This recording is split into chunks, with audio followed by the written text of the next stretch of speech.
Welcome to the Regular Guys podcast, brought to you by 365 Athletics, with your hosts Zeke, Prado, Gary Orona, Jude, Oliva, coming to you live from La Mirada.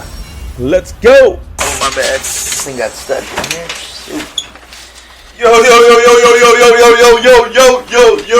That's good. Let's go, bitch. Breakfast. Hey, and welcome back to another show of the Regular Guys with your host Zeke, Prado, Jude, Oliva, Gary Orona, and I got a couple of special guests known as Fern. Yes, sir. ANDRES Fernandez, Yeah. along with Arthur Brown. Both of these young gentlemen played football at San Gabriel High School, Dakota Wesleyan University, Laverne University, and then both played in Europe and played some developmental football with the Hungarian League Yes, sir. and Győr, Hungary, Yeah. the village of Győr. And Arthur played in Serbia.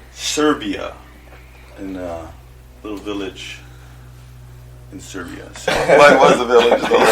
Mine was a village. village. Yeah, No McDonald's. Yeah, we'll get is that into any that. drive-through? We want to know all about that, man. But before we get started, we do a little small talk, kind of recap college football, things that went on over the weekend, hired, firing, the first female kicker to score in a big Power 5 school, and then celebrate like Napoleon Dynamite. She did a little... Fist pump. Yeah, man, just talk to you guys watching the games this weekend. Oh, yeah. North Carolina. North Carolina. I like what they did. They ran all over Miami. It was incredible to see them. Yeah. They hit the three-way parlay. Vegas. They hit the over. They hit the total score. And the halftime score. Halftime score, man. They put it to them, Miami, and I know that a lot of people are asking for the DC's head out there. You don't put 62 points up on Miami. Not the U. Yeah. Not the you gotta be kidding. Yeah, the turnover The last couple of years, that's what's been happening. Yeah. This is the only good season the last few years. Ooh, man. That turnover chain stood in the glass case. Collecting dust.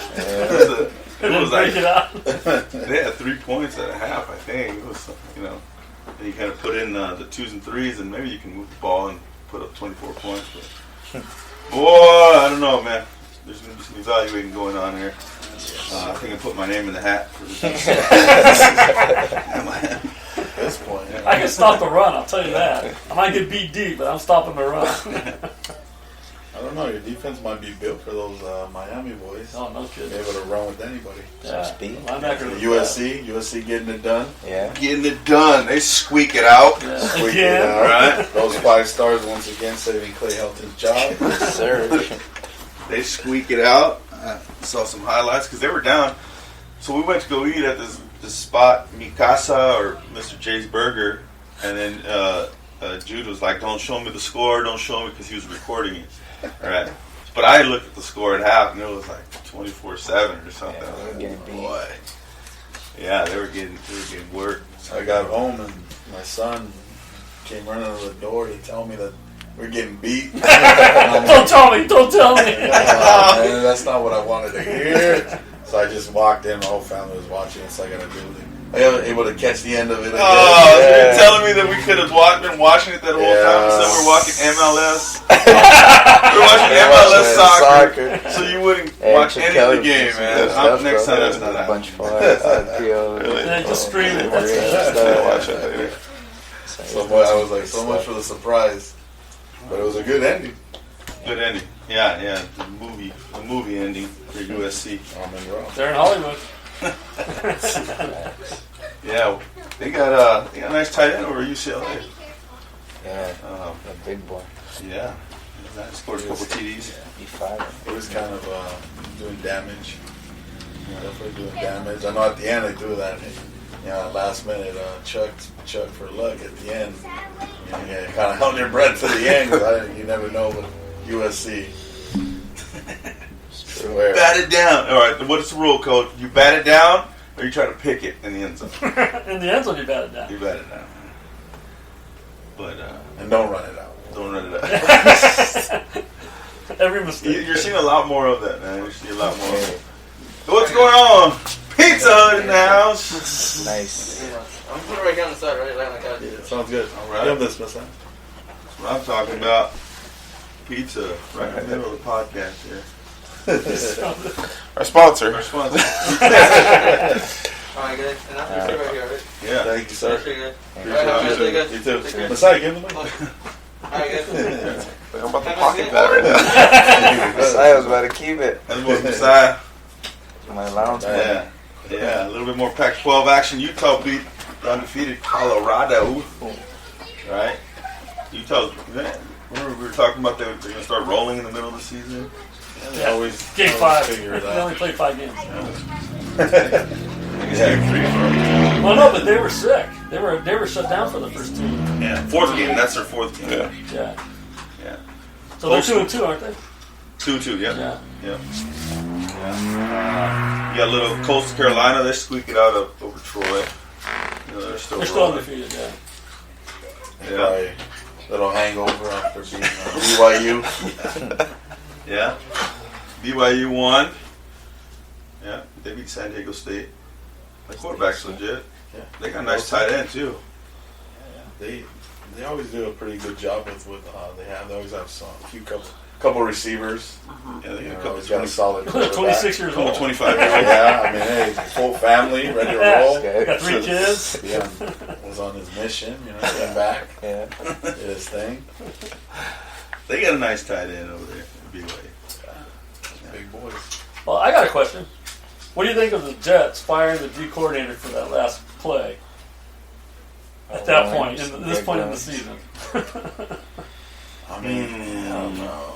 I mean, what do you call that? That's got to be some loyalty to the coach and to give him a chance, right? Maybe recover on the 9th game, 10th game, maybe? What are they?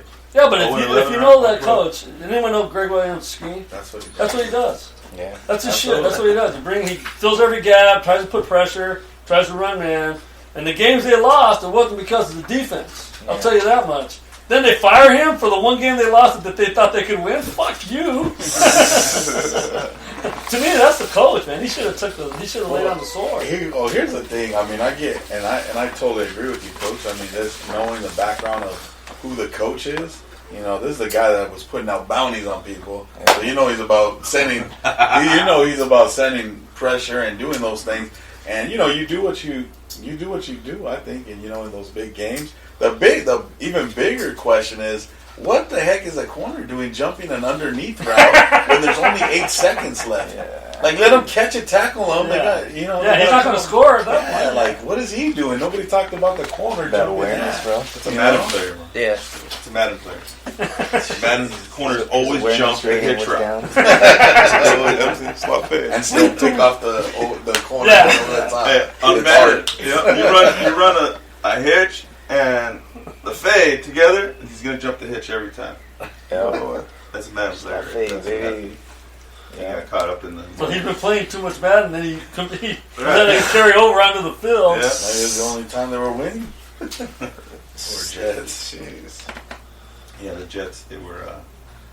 I mean, at this point, what do? You just kind of let the younger guys compete, kind of see what you have out there, kind of reevaluate. Sanchez is available. No, He's still stuck to the butt right now. But Poor Yeah, guy. hey, Mark Sanchez was on the Masked Singer. Poor- I don't know if you guys watched that. Yeah. We do as a And family. he's on all the talk shows, or like the football show. He's on. Yeah, Mark He's an Sanchez. He was a baby Indian. Yeah. Wow. His acting career. His family hangs out over here at the Tamarack in Whittier. Yeah, you want to get connected with the Sanchez family right there. Tamarack and Whittier. Yeah. That's the spot. Yeah, our spot, all gatherings. All gathered. All gatherings right there. Graduation, going away, Tamarack. karaoke night. Tamarack. Those good old Tamarack. Yeah, anybody watch games this morning? NFL games? I was watching Arizona. I already forgot who they played. Yeah. Watched a little bit of the Cowboys game. Yeah. I'm sorry. Yeah. Look. Yeah, Miami was taking it to the Chiefs this morning. Yeah, they were. But Chiefs always come back at halftime. So. Yeah. Oh, they did. That's what happened. No, they ended up Yeah, they exploded. They came out. Yeah. Kickoff return right off the bat. Then they hit number 10 a couple times, and then it's all Punt right. return. Punt return off the bat. Man, you should see that wall. It was nice. I love a good I was ball. like, I got that wall, man. They're just untouched. And no clips. He went No untouched. clips or pushes in the back. Nothing. Yeah. So I was watching that this morning, but getting ready for the regular guy podcast, man. Yeah, we ready. Yeah. Thinking about it. So who's those pizzas for? Yeah, man. All you guys, hey. Art. Yeah. Or whoever knows to crack it open over here. Yeah, don't be afraid, guys. Yeah, man. You should watch the camera shot. There. We're good. Oh, yeah, okay. The video's just for. Whatever, it's clipping. Videos. Clips. Video's a video. We're more interested in the audio. You're taller. Audio. Yeah, don't I gotta send me. get on. Yeah, I know. We Would gotta you put- put you on the demo. And you know what? No, it's good plan. So we didn't talk about it a couple weeks ago. The Mike Tyson fight. You guys see that? You watch that? I saw No, I highlights. didn't watch it, but I heard about it. I heard it was a Did you see it? snoozer. I just saw the highlights. And there's all kinds of different perceptions here of like, all right, heard, we are watching the champion of the world, the baddest dude on the planet. I heard that Roy Jones was trying to take Tyson on a date or something. He was like hugging him every 2 seconds. What would you do? I'd be Slow hugging him dance. too, man. Slow I dance. mean, hey, it depends what I'm getting paid for, you know? I might take one just to Just to the get out crowd, there? Yeah, get the crowd excited. True. Only one though. Shoot, after that I'm running. Yeah. If I survive that one. So there was some rules in there, some stipulations here. You guys want anything to drink? I'll There's some take one. rules. What you got? Gatorade, water, Modelo. Gatorade is cool. No, and Modelo. Yeah. What's up? I'm not driving. You too hazel. Nah. I can handle. Man, now. I'm not in Europe a little bit. That's a dark this, beer. this was always the agreement with my players, right? Because the players, when you coach at the college level, they want to go hang out with you or see a place, and they want to have a beer with you. My rule was always not till after you get your degree. You know how many guys have collected on that? 0? No, there's a handful of guys. They've graduated. 0. That's The funny. Dakota Western guys have graduated. Appreciate it. Some of the JUCO guys have gone on to graduate. So that's when you have a beer with them after? Yeah. If they get their degree. You saw me have some when we went to Salt and Pepper. Salt and pepper? What was that? A concert? Oh, the groove. I thought it was a restaurant. I was getting hungry. Actual group? No, Salt and pepper. that place was good. Yeah, that place was good. So if you're ever out in Buena Park, Fullerton area, go check out Salt and Pepper. It's a good place. Salt and pepper. What they got there? Everything. Hey, everything. You name it, you got it. But the wings are pretty good. Yeah. Wings are pretty good. The beer was obviously That's good. why you used to always get that platter. They had ready for really good everybody. service, real friendly service. Like Hooters? Real friendly service. But as a married man, I didn't engage in those shenanigans. But Funny. Yeah, we had some. That Mikasa, or they said it was Mr. J's is what they said it was on, but it was a Mexican restaurant. You see no guy named Jay in there. Yeah. Maybe it was Juan, bro. At first, I was skeptical. First letter, initial. I was a little skeptical because I asked him like, "Hey man, what's your favorite? What do you like?" He's like, "I don't eat here." I'm out. I was like, "What?" He goes, "No, I work at 2 restaurants, and then I'm around the food all the time." Is what he said. I said, "Okay, all right." But that's the owner or one of the guys that works there. That's not a good. I know. You got to say, "Oh, this is my favorite one," even if you don't like it. Yeah. Think about it. Right now, with restaurants being closed and they were serving food and they're telling you that I don't eat here. Fuck that. Yeah. He was real good to us. He let us sit down in the patio, and he probably wasn't supposed to. And then some of the guys ordered. We had some Shut down tortas, tomorrow. Yeah, but they got the license pulled things. Burrito. some bolitas, burritos. I think Albert got the birria de chivo, Yeah. which was like, geez, it takes forever, to cook that. So It's probably been cooked for about 4 days. Roll in real quick. They just happen to have a live chivo back there. Someone's going to order them. Billy Goat. Yeah. So it was a good spot. I like it. I enjoyed it. Where is it at? It's on Chapman and In the spot. what's that one cross street? Can't think. We're down by Memorial Park. How did you even see that place? Well, I look it up, man. And so I go by stars. If it's got 4 stars and up, I'm good. 4 stars below, only if it's an emergency. I look up Really the first hungry. 3 comments. That's it. You don't go any deeper? Yeah. I always look for the worst comment to see what it was. Is it just someone that's a complainer? Someone that just wants to bitch? Because normally on Yelp, they give you like the top one and the worst rating. The top rating, lowest rating, and one in between. Mixed reviews, always. Controversy.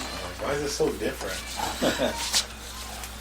Yeah, but I hate it when someone gives it a 1 star because it was too expensive. It's like you're cheap. Not everyone gets a 99-cent, freaking Del Taco fucking 1 taco, you asshole. Think about that meat for 99 cents. What you're getting, it's like an 80-20, 80% fat.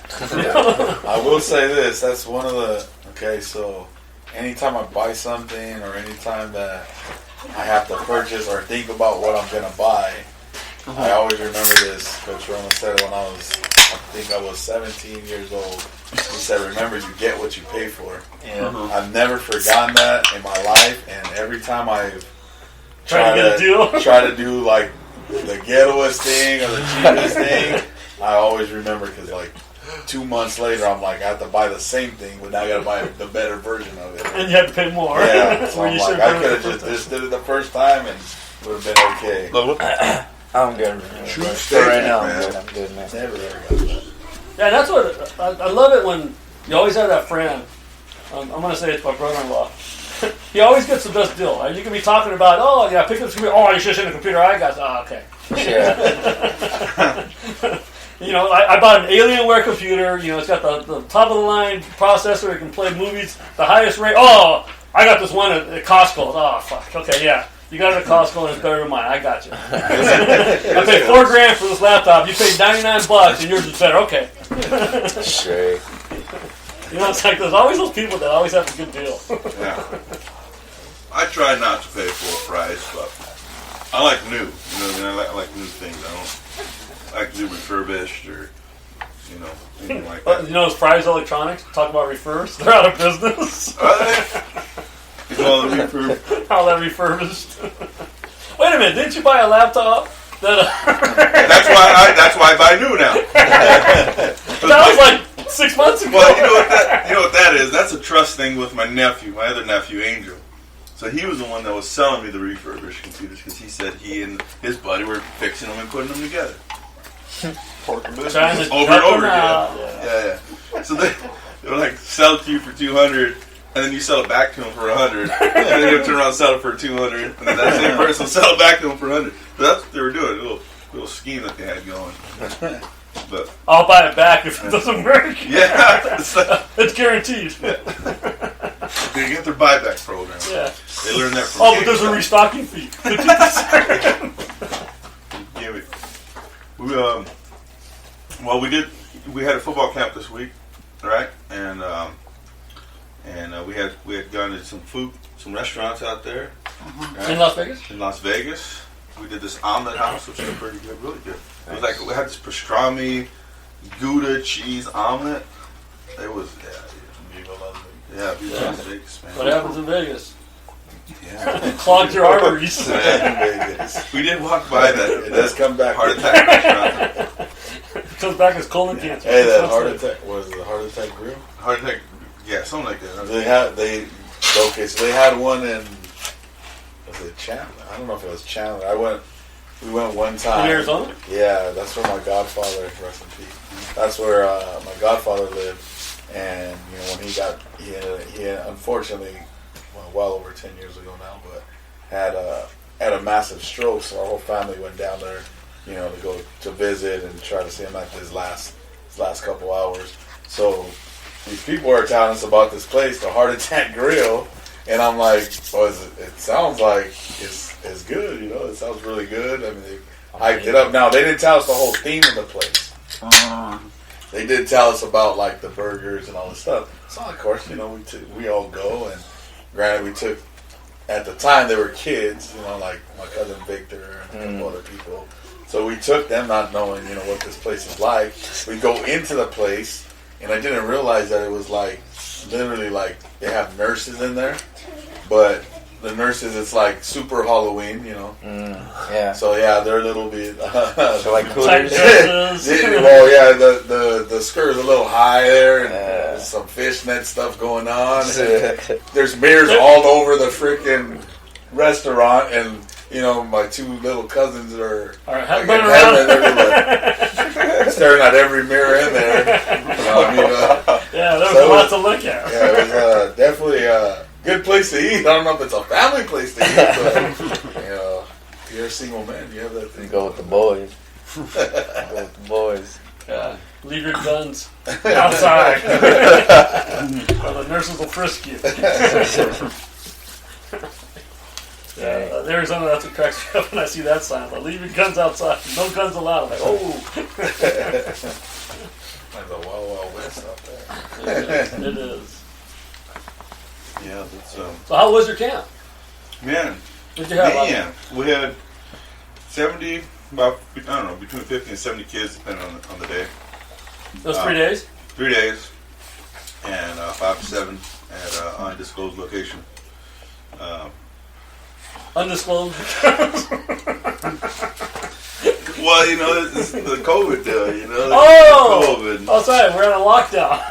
We're in a, yeah. I'm sure they can tell we're talking about the video. It's not real. No, it's we try to do everything we could. It's just tough, you know, with kids. And, Yeah. you know, but overall, a lot of really good kids that just wanted to be out there. Football, maybe first year kids, maybe they just play flag football, and kind of giving them this camp structure, you know, if even how to line up or where to be or Stations, and you know, What was the age group? we had from 8 years old to 15 years old. Holy cow! Yeah, so then we broke a lot of the groups up. You know, I took the kids, you know, at the end of the practice while the older kids were doing some one-on-one. So I took them. We did like, you know, they did a little 10 by 10, and it was one-on-one, you know, with the ball. It's kind of a touch deal. And then in the last day, we kind of did the same thing. But the kids, you know, they're watching the one-on-ones. They want to do that too. So we just let them do that. And they just kept the ball one quarterback, and the kids are running a route, but it's like zigzagging and weaving and all over the place. And the That's how they quarterback, play Madden. quarterback's throwing the ball. It's like Art's Madden. Getting better now at it. I had some ambitious kids that wanted to play quarterback, but weren't quite quarterbacks, and had to fire them and send them Why can't I play quarterback? to receiver. Poor kids crying. Yeah. Never fails. First experience in camp. Everybody- You get that big everybody chubby wants kid to that be wants to play receiver. Everybody. I'm a receiver, really? We had a couple of linemen, though. We had a couple of linemen there. They were there, and it was a skills camp, you know, and I put the positions on there. So there wasn't an O-line, D-line, but they still wanted to come on out, and so they kept telling me they played center. I said, well, today you're a running back, son. Sent him over with the running backs, and the next day he came back and said, I'm a lineman. Sent him over with the running backs. Said, you're going to learn. And then I guess he went over there and was playing center. Like, he was snapping. Hey, you know what? One thing and one thing only, coach. Dead snap every time. He knew what he wanted. It's hard to find that. Yeah. Especially for linemen. Yeah, linemen, I'll think there was something else. You know, Skill receivers, players. Let me get that ball. linebackers, yeah. So I had to do at Lower Brule with our center, crying for a carry for his freshman year, sophomore, and junior. Finally gave him a carry his senior year. And he scored though. He did? He scored. Yeah, we just ran Izzy. Was it? Anyone could score there. Yeah. Mike rolled 8 touchdowns He by that point. did get tackled by the goal line. Yeah. They rolled in? Yeah.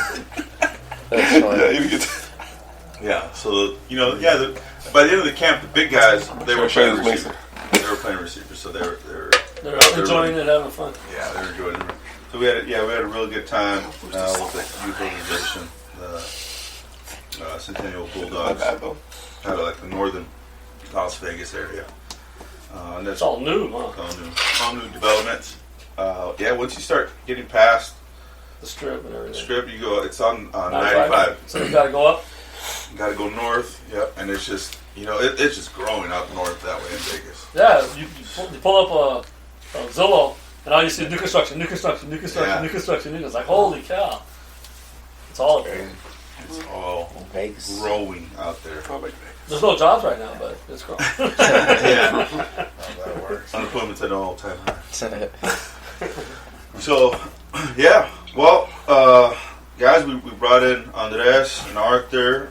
What I wanted to touch on, is development or building. Building a team, building a culture. I look at that as like, they took what, when you think about it, what Coach Orona brought to San Gabriel, what Jude brought to San Gabriel, and then you guys playing for Jude, and then going off to college and learning a different culture of football, and then taking all of that into the village. Yes, sir. The European village. Taking it to the eastern part of Europe, man, and saying, hey, we're going to play American football, we're going to develop our youth, we're going to have, I'm not sure how it works out there, but let's say, teenagers, right? You got a couple different youth groups, and then you have what would be comparable to like semi-pro guys who have a full-time job and they love football. Yeah. They're playing, and then you have a little mix of some Americans or maybe some imports, guys from other countries that they allow to play, right? They have like certain rules. Yeah. So, man, tell us how did it all start? I mean, when it comes to football, and Well, I know for just say the Europe part of playing football, Andres signed first with Jude, with the coach that was there. Forgot his name, but he was a cool guy. But he was able to bring Andres. Joe Burrow. Oh yeah, what's Joe? Burleson. Burleson. Joe Burleson. He was out there for Burleson. Yeah. He was out there? No. I got signed first, and then Art was able to sign second, but he went to another country. He went to Serbia. I went to Hungary, which is kind of close, 5 hours apart. And then we ended up linking up a little bit. A few months later, he came over to Hungary, and we kind of started there. But I originally wasn't going to stay out there very long, so we weren't going to stay out there very long, and I ended up staying. I came back to coach the junior season, but it's definitely been an experience being out there.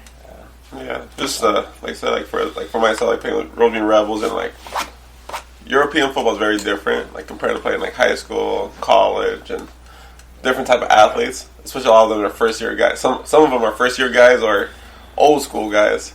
Like with Andres' team, when I moved from Serbia, I went to Andres' team. Found out there was different rules, so I was able to kind of get moved over to his team. But just culture part, I lived in Serbia, which was a village. Where he lived at was more of a city, so actually got a little more things developed. Had a youth team. The team where I was at, it wasn't really possible because financials is a really big thing in Europe. Just to kind of get things going or bring in Americans, because like I said, for each rule is different. Like in Serbia, Hungary, Germany, France, wherever, the rules are kind of different for each place. It's based off their federation and whatnot.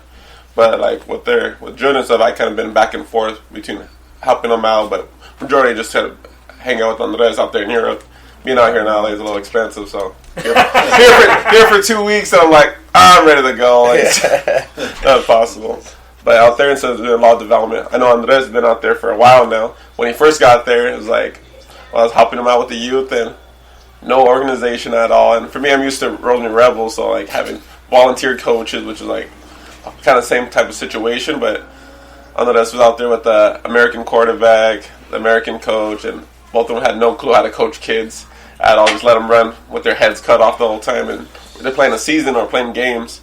We have a little, what do we call the little bowl? It was a little... Oh, Smurf Bowl. Yeah, a little cup tournament day where some other teams came to play and whatnot. So what's the caliber of play out there, man? I mean, you guys come down here and play against our Rebels football programs and get rolled up. There's kids that can play. I can say that, but like I said, the mindset is different out here. You got kids who are, they live and breathe and everything. Like football's their thing. So up there, the physical part is a lot different. But they got speed, they got size, they got strength. It's not all together. Yeah. So if I brought them over to play the Rebels, we would probably lose. But but because the kids here know the game better, they play faster. They just naturally do things out there. You got to develop. You have to. It's taken me some time to get it to look a little like football. But how long have you been out there? It's gonna be 4 years now in February. Wow, is that your new address? Yeah. Are you a dual citizen? Nah, not yet. I gotta get married. Oh, wait a minute. You have to, or are you going to? Maybe. I don't know yet. I'm still young. You throw a shout out there, Bethany. I mean, it's possible. It's possible. All right. Conversation. Yes, sir. Now, what are the European women? Okay. What's the difference between Well, let me just say sauerkraut and it's a lot different. They're different. But well, look, I got a question. What did you ever think your journey of football would end up where you ended up? not at all. No, I honestly, like I said, I went out there just to try it out. I wanted to continue and just try something different.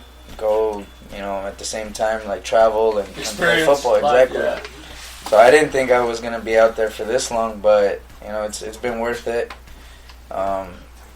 Kind of going back a little bit in my career, like you guys see me, I'm not the biggest guy, so being able to play for somebody who believed in me, like Coach O, gave me the opportunity at San Gabriel, and just kind of filled me with the self-confidence that I needed to get to the next level. And then getting to that next level, I've been able to make the most out of my opportunities. So once I went out there, I kind of saw I had an opportunity, so that's why I've stayed out there. But if you asked me 4 or 5 years ago if I was going to stay out there, not a chance.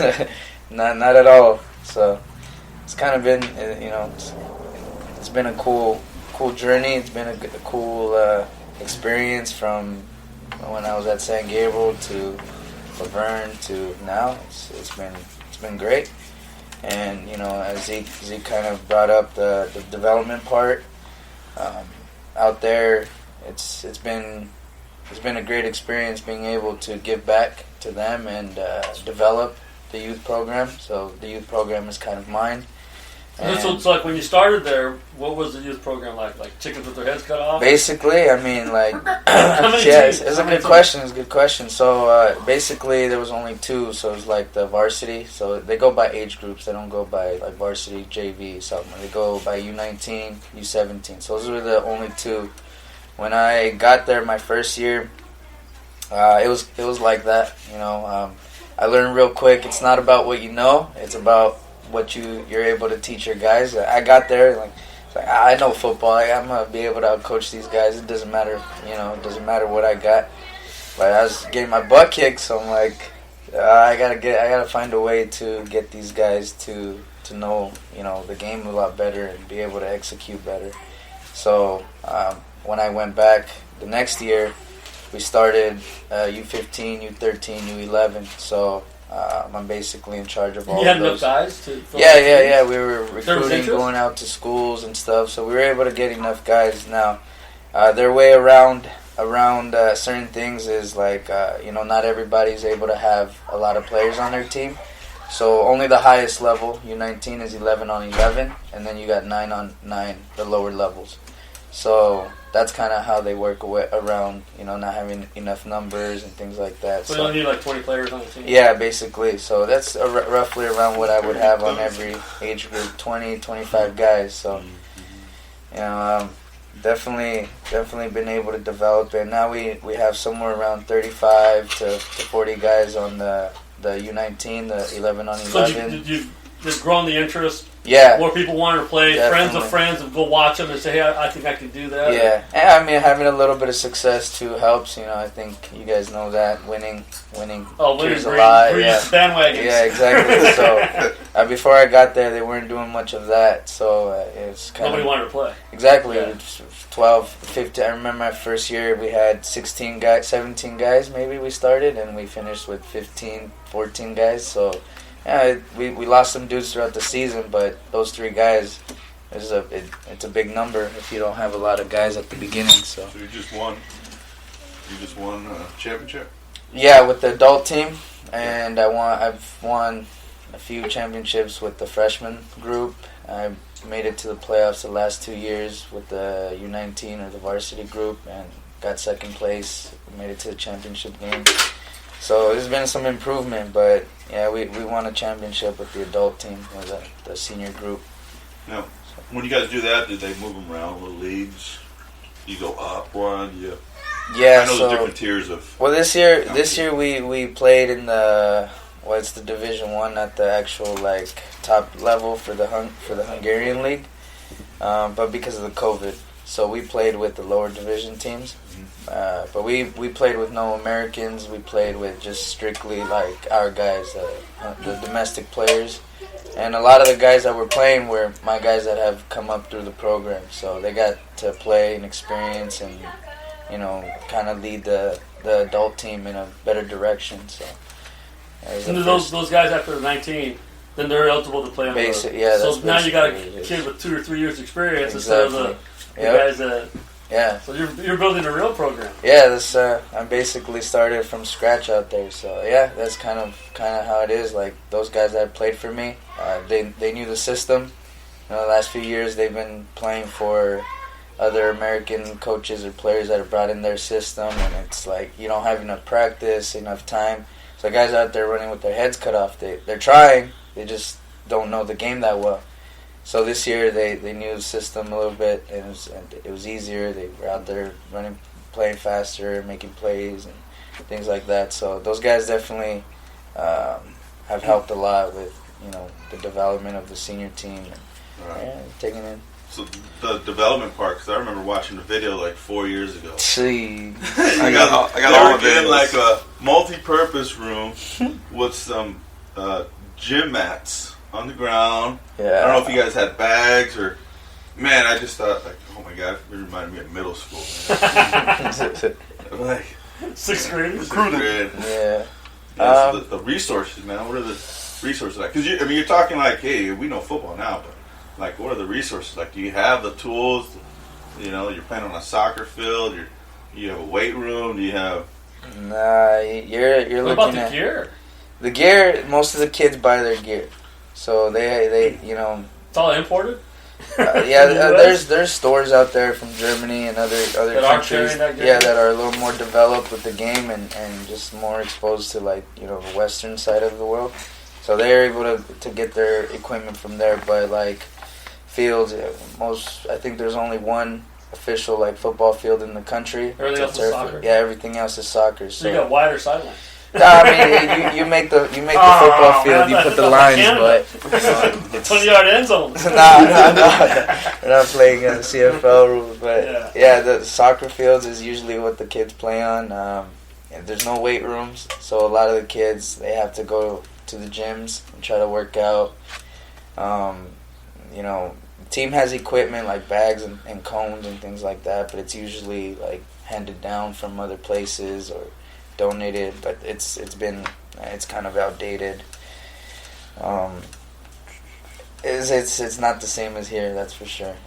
You're dealing with less over there. So Does the team have sponsors to help with some of that? yeah, they're sponsors, but you're limited to what you get for those sponsors. So if you have a big sponsor, then you get more money. Obviously, if you have a smaller sponsor, you kind of have to finance those sponsors and what's more important for the team and whatnot. But Try to get some U.S. sponsors now. yeah, I They mean, said they've been winning games. Yeah, I'm trying. Rizal or, I'm trying. Next step now. Speed flex, trying. Nah, the kids have that's the one thing since I've taken over. Like I've tried to tell them like, hey, these are the type of helmets you want to have. Speed Flex or the Revo Speeds or the Zeniths. A lot of kids have Zeniths. Shut, like they have those things. It's just it's harder to come by because they have to pay for it. You know, so I like me and Art always think about it. Like, man, if we had to pay when we were growing up, like at this age, we probably wouldn't have played because we didn't have the means. Yeah, we didn't have the means. So like we were fortunate in that aspect that the schools were able to provide and things like that. But resources, to answer your question, Zeke, it's not like here kids, you know.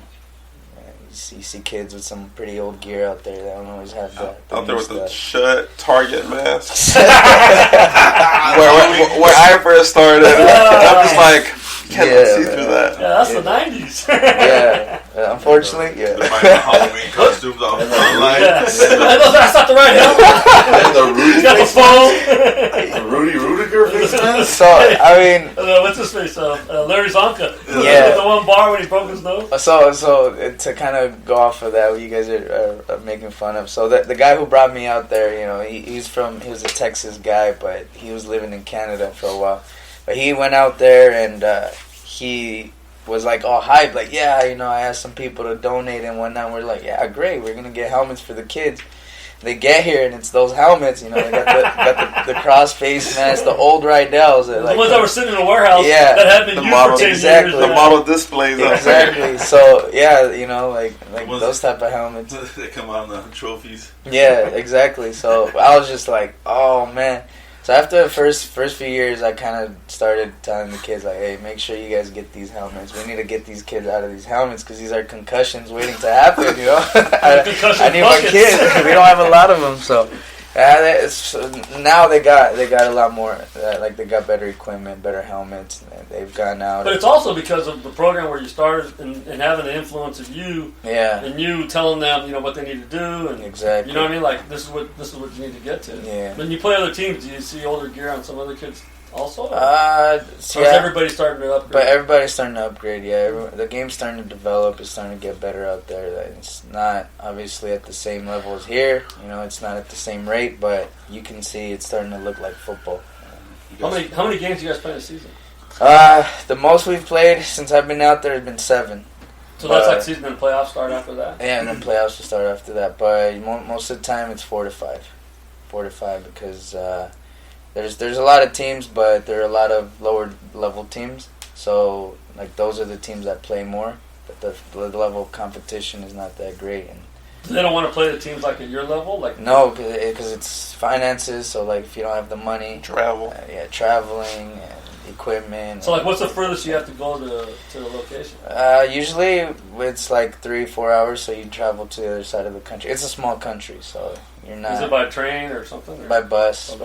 Yeah, I usually go by bus, but it's not. Usually we don't have 10 games throughout the season, so it's a little different. But you have a lot more time to prepare, a lot more time to kind of space out your practices. Is there buys in the weeks? Yeah, there's bye weeks in between every game, so you have a little bit more time to prepare.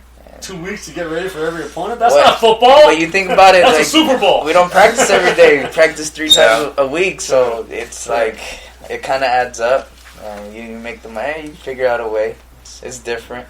You guys train like Rocky, like when he's training in the forest.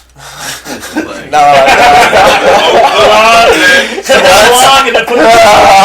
sprinting down an icy road. No. Chasing chickens in the backyard, in the village. Quickness. I've tried to do things a lot like how we do it out here. You know how you guys do it, and just kind of give them that. Like, hey, this is what we do in the States. So if you guys want to be good at this game or at this sport, like, you got to do this. If not, you're just going to be having the soccer mentality, show up on game day and play. Like, you can't do that if you want to be good. So, you know, I've been able to, every time I come back, that's why I like, you know, being around you guys, because every time I can come back and like watch from you guys, learn something from you guys. And that's the stuff I've been able to take out there, and it's helped me be successful. I mean, it's not perfect, but you know, it's gotten to a level where it looks like football. So, you guys. We should do a couple things. One, we should go out there and do a coaches clinic. Man, they would love you guys if you guys went out there. Went out there and did a coaches clinic, right? In person. Yeah, they would love you guys. And because then guys. How long is the flight there? It's a long flight. It's a long flight. You gotta sleep through it like I do. Sleep a lot. You 10 can hours. sleep a lot. It's a 10-hour flight. No, 14. 14. You gotta go across the country and then. Yeah. Exactly. But you're going in the big jets, you know what I mean? So like it's comfortable. Is that a legit? It's not really, yeah. It's not Southwest Airlines. Yeah, it's not those. You're not in It's those not little those. puddle jumpers. And, Puddle yeah, you were there with the pilot. Hey, grab that switch. Push that button over there. lower the landing gear. What? Those are the planes you take from any connector to St. Paul's. Yeah, no, those little, what do they call them? Crop dusters? No, The biplanes. Yeah. it's not The those. two-wing? It's not No, those. it's not those. So you're in a big jumbo, maybe double decker, man, and it's smooth sailing. You're like comfortable. You get 3 meals, and you know, I don't like to fly. Like I hate flying because, like I said, the Sioux Falls flight to Vegas to Sioux Falls or Denver to Sioux Falls is just a little plane, and 12 you got the propellers on the side. Out there pushing it. You- We're like, come on, guys. Switch on! Start cranking You're it. making your own coffee in the plane. Yeah. Yeah, No bathroom. no bad. There's a window. Crack the Roll window. forward. You're gonna be working today. Yeah. Part of your investment in this flight. The guy's flying with the drone. It ain't those. It's not those. Sir, you're in the exit seat. Are you ready to deploy? Yeah, Put this parachute on. You're the first one out. that's great. That's funny. Man. One time my bag fell out by accident. It fell. I was like, oh shit! And she goes, oh, it happens all the time, sir. Duct tape. Like, Yeah. thank goodness. The flights are not bad though. But the worst flight, what was when we came? I think it was when we came back. Yeah, we had long layovers. A layover? Yeah, it was like 9 hours, but we had 2 of them, and it ended up being like this time I came around it was like 15 hours. It ended up being almost double that, so like 33 hours. Where you had to wait to get back on the Yeah. plane. They had problems. So we stopped in London for 9 hours, and then we went to Iceland, stopped for 9 hours, and then we got on our plane to come Could to you LA. leave the airport? No, technically you could, but we We got didn't. lost. We didn't. If they get lost, we I, like- got I want to lost. see Big Ben, man. Yeah. Nah, I want to go see something in London. it was our first time, so we were At a Heathrow? little scared. Yeah, because the rules are just different too. Because like it's not like here, like you travel to Chicago, like all right, let me roam around it, get back. Because of English, over there you go out there and the rules are different. So like you can't be out or you're not allowed to get past. Especially this as you know, we're a little bit darker. Yeah, so they're like- they look I don't at think us. you're Indian. Yeah, yeah, Oh no, you're in the back. No, wait a minute. exactly. I'm fucking American, asshole. Yeah, that's happened a few times. Yeah. Yeah, it's happened a few times. Yeah. I'll tell you about my Zeke time. probably knows. I want to hear this. Art was with me. I thought you were from India, right? Like, I don't know where they thought I was from, man. Pakistan. I was wearing flip flops, cargo shorts, a T-shirt, right? That's And- clearly American. It was clearly American. no, they thought maybe you got it at They're a like, yard dude's sale. from the beach, dude. Surf's up, Zeke. Right, so we go to this American bar. It was the American bar. It was like a 50s In bar. London or where? In I think it was Austria, right? Austria. Vienna, No. yeah, Vienna yeah, or Budapest. Budapest. Ah, Budapest. Which is really diverse. I mean, you know, you go there, there's people from all over the world there. Yeah. And we were going in, and I'm showing my ID, and the dude looks at me, and he's like, can't let you in. And I look over at Art, and there's Art. They let you in? Art's indigenous, right? He's from America. Right? American Samoa. Yeah. And we had Alvarez there, and she's Native American from Pine Ridge Reservation, right? How much more American can you get, right? They got You're from Rosemead, though. Yeah. That's different. Yeah. He goes, can't come in. Not American enough. Like it's, and I was like, what do you mean I'm not American enough? This is the American bar. I'm American. Look at my ID. South Dakota, Midwest. Y'all. Like, All your fucking corn comes from me, you fucking asshole. I'm American. He goes, can't let you in. And then they kind of like signal the one African American dude, right? Because I guess he speaks English, but it was more of like a European English accent, right? Yeah. So he comes over and he goes, "Oh, yeah, sorry, man, just can't let you in." And I was like, what do you mean you can't let me in? He's like, nope. I said, so they call you over here to tell me I cannot go into the American bar being American, that I'm not American enough. And he goes, nope. I said, man, you know what? Keep wearing your uniform, because they were wearing these little dorky-ass uniforms with 50s paper hats and shit like that. I said, man, why don't you go back over there and keep dancing for him? And he's like, oh. I said, well, you want to treat me like that? Boom. You get your American. I'm American enough for you there. Boom. You get a little I was American in World War II when I saved your fucking ass, right? Hitler was fucking making you do whatever you wanted, asshole. So now I'm not American enough? Fuck you. Mussolini was fucking ordering you around, you bunch of pussies. Without us, without my tanks, That's funny. my bombers, where would you be? Not American great. enough. Not American. That's great, man. Then we went to another bar. There was a Mexican guy up front, and he didn't let us in. What? Yeah, Mexican enough. Damn. Well, because we were like, oh, we're getting in this place. He's like, I can't let you in here. What was the reason that they said no? I don't know. It was not like, well, first thing, I don't think we're dressed to go into places, but there was plenty of people in there that were just kind of Yeah. casually dressed. But That's when you I gotta don't be know. more American and bring a gun. Right. Just pull your gun up. All right, you can go in, sir. Fuck you. You get in trouble. But the Ukrainian strip club let us in, you know. Oh, Corona, hey, it cost you $1,000. Come on. New girl. It's like, what? Yes, sir. I just want a glass of wine, sir. $3,000. That's what it was, remember? Corona was $15. Yeah, so we had like a glass of It's wine like and going to some a beer, Dodger right? game. And then after, they get really friendly with you, kind of like the Heart Attack restaurant. They get really friendly with you, and then they bring over the menu, and it's like $1,500 for the bottle service. And I was just like, no, sir, sorry, sir. We're out of here. Let's go. Oh my God, man. Yeah. We're out. Yeah. They wanted the real Americans with the deep pockets. I don't know what they were thinking. I was like, man, I'm in flip flops and cargo shorts. I Like, should have told you enough. I ain't spending that How about that shoes on? local, man. Yeah, I kind of experienced a little bit of that in the eastern part of Europe, because you probably don't see a whole lot of dark-skinned Mexicans. But I guess there's like a whole community, in a lot of places, gypsy communities. Yeah. And that's what they think. Surrounding. I believe that. Yeah, that's what it was. Like, Bikers. Yeah. So that was kind of like what I thought they were looking at me as, because there was 2 other bars in Austria that I didn't. They They didn't didn't allow let me. you? No, they didn't allow me in. Wow. They didn't even give me a reason. They're just like, no, pick it. What's your forehead? Put the part right. Jesus.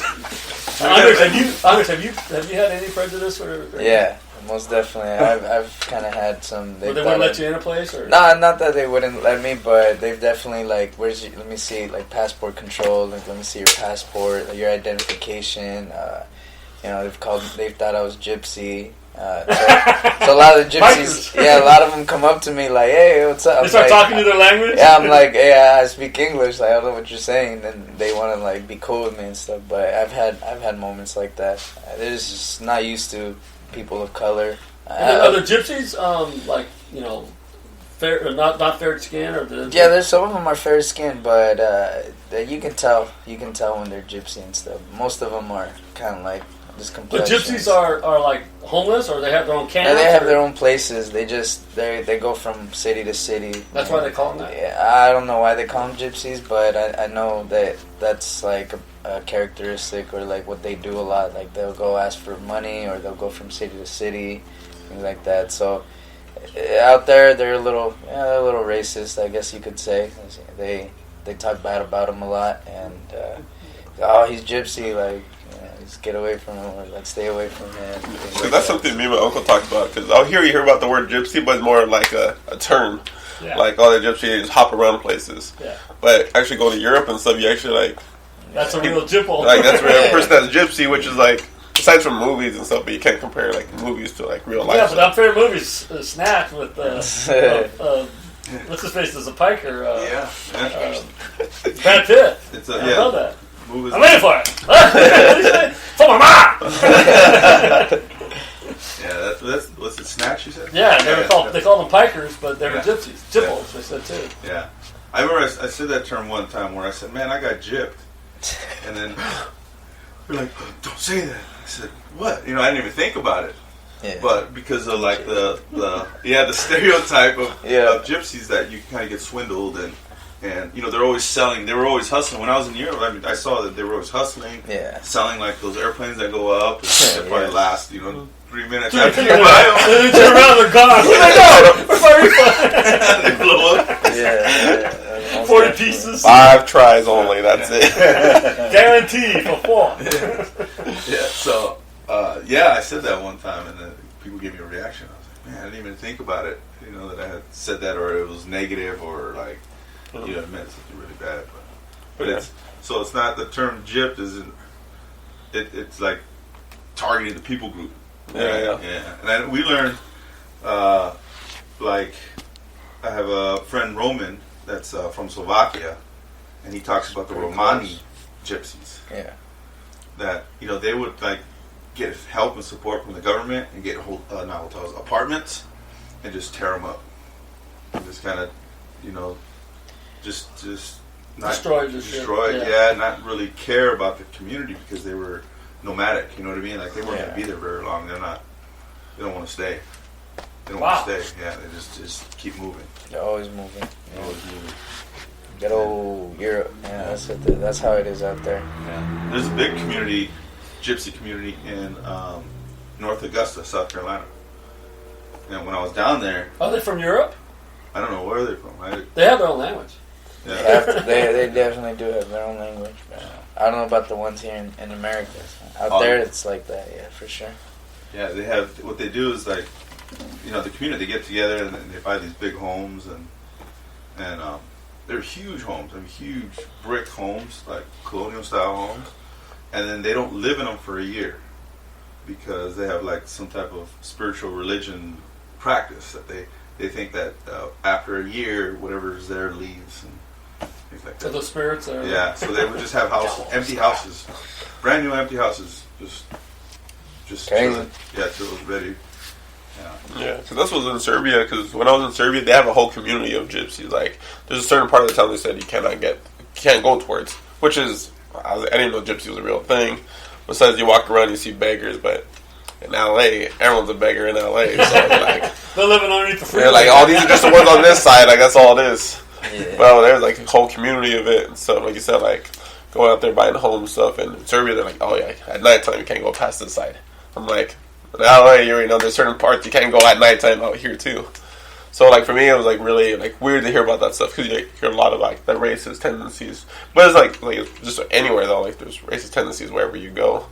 But that's one thing I really like. It was kind of weird for me to understand about like the gypsy thing because me and Andres would jump on the bus and you always get eyes because they're the darkest people on the bus and just like, and I'm over here just listening to my music, like playing American music and stuff. And as soon as they start hearing you speak English, they like, oh okay, like they change real fast. But like, just go from nervous to okay. Yeah, which is crazy, but it's like that quick switch. As soon as they like, ask a question or you speak, they're like, oh, it changes the mindset.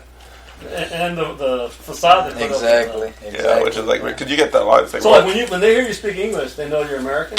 Or they kind of... They just know you're a foreigner. Yeah. So they're like, okay, he's a foreigner. But the people who do speak English, they can tell you're from the States because of the way you speak English. It's not British English. Yeah. It's real. It's the real stuff, not the British, not the Queen's English. They say that we speak broken English. I know. And they speak perfect English. Yeah. And then, what was it?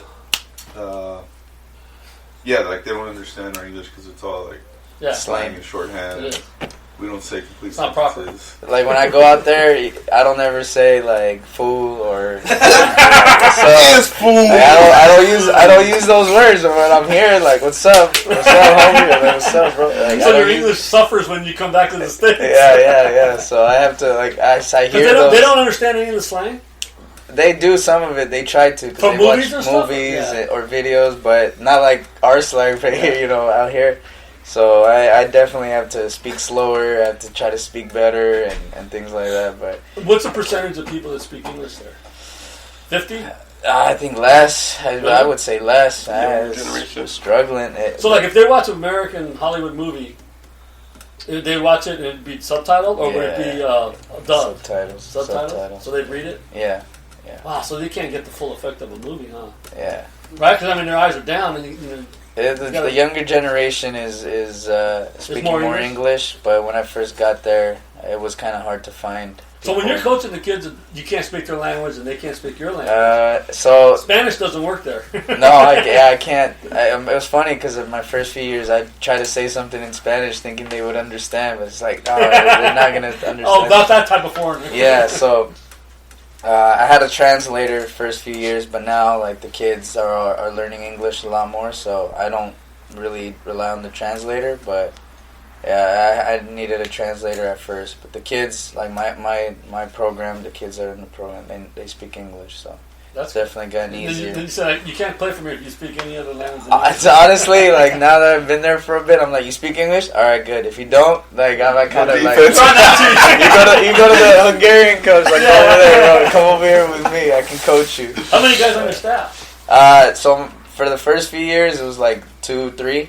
And it was the translator who's now like the DC, and he's kind of like picked up on things and learning. He wants to learn to get better. But this last year was the first year we had a coaching staff, so I had a coach for every position. So it was cool. 10 coaches, 8 coaches? Yeah, we had like 8 coaches. Wow. 8 or 9 coaches. So that's kind of why we were able to kind of get over the hump with the 11-on-11 group and get to the final. Because you had enough guys where you can, in practice time, you got way more. Yeah, one, right? Exactly. But what kind of bit us in the ass, or throughout the season, was we didn't have a field because of COVID. So what do you mean? So because of the COVID regulations and us not having our own field, They wouldn't let you practice? They wouldn't let us practice at any open field? Yeah. So where'd you have to go? Inside barns and stuff? No, I would have to go in it was like a little public field.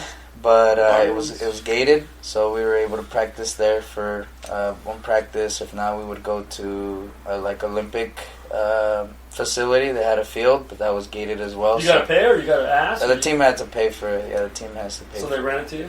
Exactly. Yeah, but it was just limited the times we could use the field. So it was tough this year with all the COVID regulations, but we tried to get it done. So it was a good challenge this year, definitely. I was just happy that we could play, because not a lot of people were playing. Not a lot of people had the opportunity because of COVID. So it's crazy. They canceled all those leagues that they have in Germany and for soccer or for what? Football. Football? Yeah, the eastern or the western part of Europe. They would they canceled theirs. Cancel their seasons out there. Now, would you guys play the teams from other leagues, or just like the teams you're affiliated with? Just in the country, yeah. I mean, we could go play other teams in other countries, but that's, again, money, travel. Who would be the best American football? Like, say if you would say you were the champion of your league, right, or your country or whatever, right? Who would you play? Like, say, okay, let's have a European Super Bowl, and the best from each. Here's 6. You got 80. You can go in, and then. Yeah, that's what they're trying to work towards. They're trying to work towards that because every year, like, oh, we're the better team this year in Europe and this and that. And Germany's for the longest time has had that title of like, this is the best league. This is where the best football's at. This is where the best players are.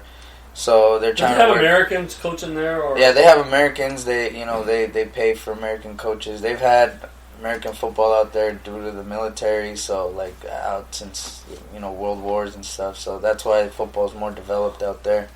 But they bring in American coaches every year. They bring in, like you said earlier, they have a bigger budget, so they're able to finance like Division I players or bigger school guys.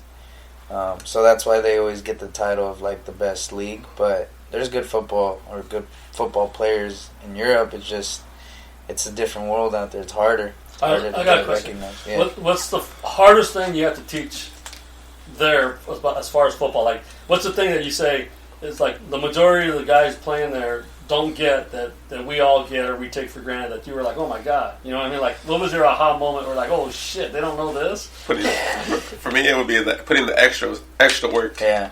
Like that's not because for them, like I guess the way I look at it, they like play soccer, which I don't know how. I know soccer seriously out there, but I don't know like training wise. For us and stuff like us, we grew up with being in San Gabriel and stuff like working out and training. That's just what you have to do to get on the field. out there and stuff. Like that's something they're still understanding. Like for him now, he's doing those individual workouts with the guys, so they understand a little bit extra benefits to guys and stuff. Yeah, I think that would be it. Like coaching the sport is like easier. Like we can coach the okay, you take this step or you do this on this play, but it's the mindset. That's the hardest part, I think, where I've noticed, like, man, I got to really try to get into these guys' head to get more out of them because they don't have that out there. The parents aren't going to tell them, like, hey, you got to go to practice. You know, you got to show up to practice every day. Like, there's a few of them, but not everybody has that mindset. So trying to get them to put in the work, trying to get them to put in that extra work to perfect their craft or whatever it might be, that's the hardest part. Because when they're there, they pick up on what you tell them, even if they might not speak English. Like, they can run, they can cut, they can jump. Like they're strong. It's just not all put together. So that's the mindset is the that's hardest something part. me and Andres always talks about. Like with if they right now they practice like twice or 3 times a week, which is American out here, and so like 5 times a week is like the minimal, or 4 times if you're Pop Warner. That's the minimal. Friday's like your day off before the game. But we always talk about like for him to kind of like the progression to get the players to be able to understand football or at least make it look more like football. Now imagine doubling that time or doubling the coaching staff, which is like that's why the progression is so much faster out here because more resources, more coaches, and private coaches. And yeah, like so he has extras over there and stuff. I always tell him stuff like I know he is like always has battles with consistency out there, but if I was playing football when I was that age, practicing twice a week, I wouldn't understand anything. Yeah. I was like for myself because I know for me, I grew up like super athletic. I just had to learn about coordination, which takes kids 4 or 5 years just to be able to do those type of things. Yeah. So like just the limitations there, or at least the mindset, like he says, makes a big difference. If they're practicing 5 times a week, it'll be a way different type of football out there in Europe for sure. Yeah. Coach, you coach a European athlete? Yes, I did. Kicker. Denmark. Ove was from Denmark. Yeah. There's He football out there. never played football though. Oh, He played soccer. did he? Yeah, he played soccer, but he came he was a foreign exchange student. That's He had a cool. credit card too. Did he? These guys maxed it That's out. what Coach Joe remembers. And they come loaded. If they come from out there, they come loaded. They do. Got a deep pocket. They do. They definitely do. Yeah. They How did he end up at San Gary, right? With San Marino, La Piñata, you know? This place sounds nice. Yeah, we still talk to Ove. We still talk to him on Facebook. Yeah. Yeah, he was our kicker. I just kind of wanted to add something. I think one thing that's helped me out there with like getting the kids to respond to what I want them to do is just kind of coming from less out here and dealing with less. I had good examples with Coach O, my brothers as well, like good role models. Just is trying to make more with what they had. Like Coach O did that at SG with us. I think Art was the biggest guy on our team for a while. So guys like me. So I go out there and I kind of look at it the same way, approach it the same way. Definitely have to do my best with less out there. So that's one thing that's helped me a lot out there. And just like I said earlier, taking your guys' brand of football and what I've learned throughout college and things like that and taking it out there. Art's helped me a lot, and you guys have helped a lot with, kind of guiding and leading and showing us not just the X's and O's part, but the off-the-field stuff too. So I think that's what's definitely helped me a lot out there. And I don't have my family out there, so kind of leaning on those things, those life lessons that I learned at school or through football has helped me a lot. So it's cool out there. It's been a good experience. Having fun with it. So how much longer are you going to do it? Playing or like doing that? Or living out there? Maybe living out. Maybe I could live out there, forever. But You really like it? Yeah, I like it. It's just more opportunities. It's not San Gabriel or it's not. Roseby. Yeah. I just get an opportunity to get away from my comfort zone here. So living out there, I can see myself living out there for a good while. Coaching and playing, I'm not trying to play past 30. So, and playing and coaching, maybe I could come back and coach with you guys or something. But out there, maybe. Yeah. So you're a player coach right now? Yeah, I'm a player coach, but I focus on the junior program and I play for the adult team. And do you have a guy who do you call plays or just? If I'm playing, yeah, I've done it before, but usually you would there's think you call them all to you. No. Oh, let's go option route. Number 3 option. 2 option. Mesh. No, it's Well, I mean, my option every time. Just hit me when I'm open. I'm gonna do an in or an out. No, you can't. On me, ready, break. You can't do that unless the competition's really, really like bad. You can, but you gotta. I've noticed like you have to have the dudes around you to help you. Like, yeah, you're the American, you make plays, but if the domestic guys don't make plays, they can just double you, triple team you. Take you out. Yeah, they just take you because you can game plan around, playmakers or the better players. So, yeah. It would be nice, but usually there's somebody on the sideline calling stuff, or they've had other Americans out there. But you'll check it in the huddle, right? No, I've 4th and 1. I've always tried to be the player, like, all right, coach says to run it like this, but there's been times. But I mean, does the call come in and they all look at you before you say yes or no? Yeah, sometimes that's happened. Yeah. That's happened a few times. But. I went to a game and watched them, and it was. It was football. It wasn't fast, but it was football. My favorite part is went over to the grocery store and got a German beer. It's like 99 cents, right? Just a can of beer. For German beer? For German beer. Yeah, it's cheap out there. And went over and I was on the sideline. I was talking to Art, and then it was probably, I don't know, was it before halftime or halftime? Right at halftime. One of the guys that just got done playing, he came off the field, looks at me, and kind of makes eye contact. Yeah, I throw my beer out there. You live. It's over. Halftime. He Drinking a smoke at halftime, baby. Yeah. Cigarettes are popular. You're not lying about that, sir. Yeah. You are not lying about that. Because you gave me some of your beer at halftime because I ended up cramping up at halftime. You got some of your beer? Why'd you have beer? Don't they have Gatorade out there? I don't know. We weren't really drinking. It's a culture shock out there. It's a culture shock for sure. thing. For sure. That's how it was for Serbia. Out there, people are out there on the sideline just drinking their beer before the next play. Halftime, they're just having a smoke, taking a shower at halftime. Like, what the hell's going on? Yeah, so that's why I definitely focus with the kids a lot more. And like, hey, you don't be doing that.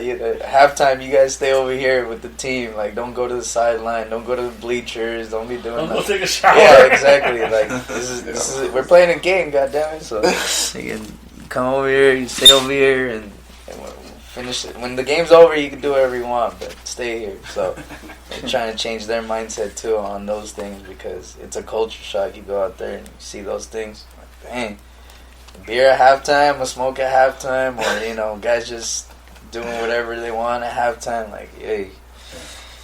And in Germany, they don't drink their beer; they eat their beer. Stick? Sad thing.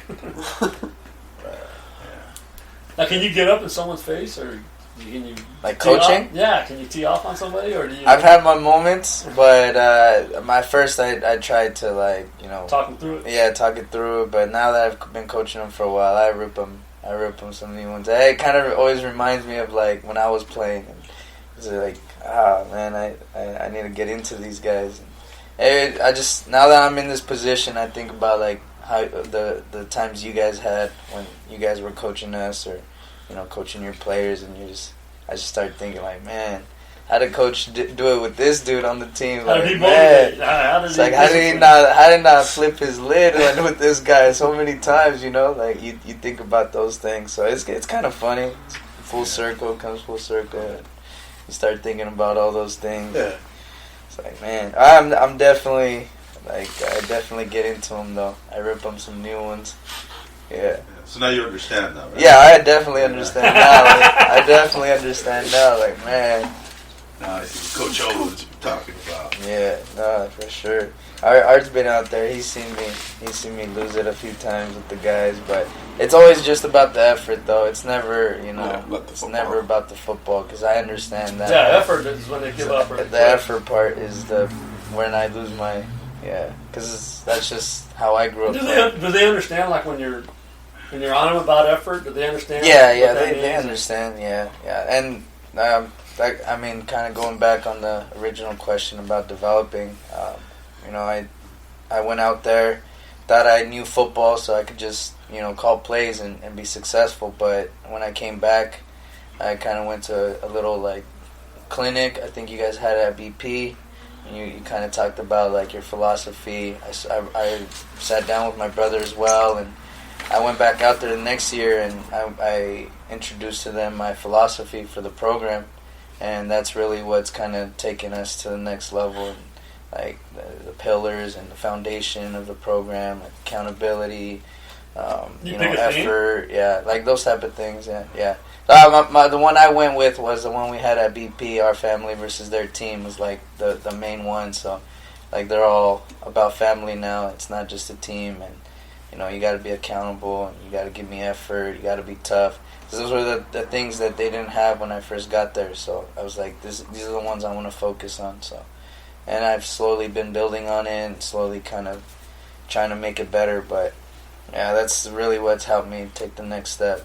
Is it funny, or isn't it funny how it's the non-football and knowing about the non-football that makes you the winner? Yeah. You know what I mean? It's not just about the X's and O's, because anybody can drop on the chalkboard, they did this concept, do this, this, that's works, right? Yeah. Then it's number one, how they execute it. But then the second part of that is you had a theme, you had to do things a little bit, more beyond football to get the team to actually start winning. Yeah, no, for sure, that's how it is. And that's what I mean, like, I always look back at when I was playing at San Gabriel, like, that's what Coach O was doing with us. Like, we weren't the best, but we're out there competing with teams that were better than us.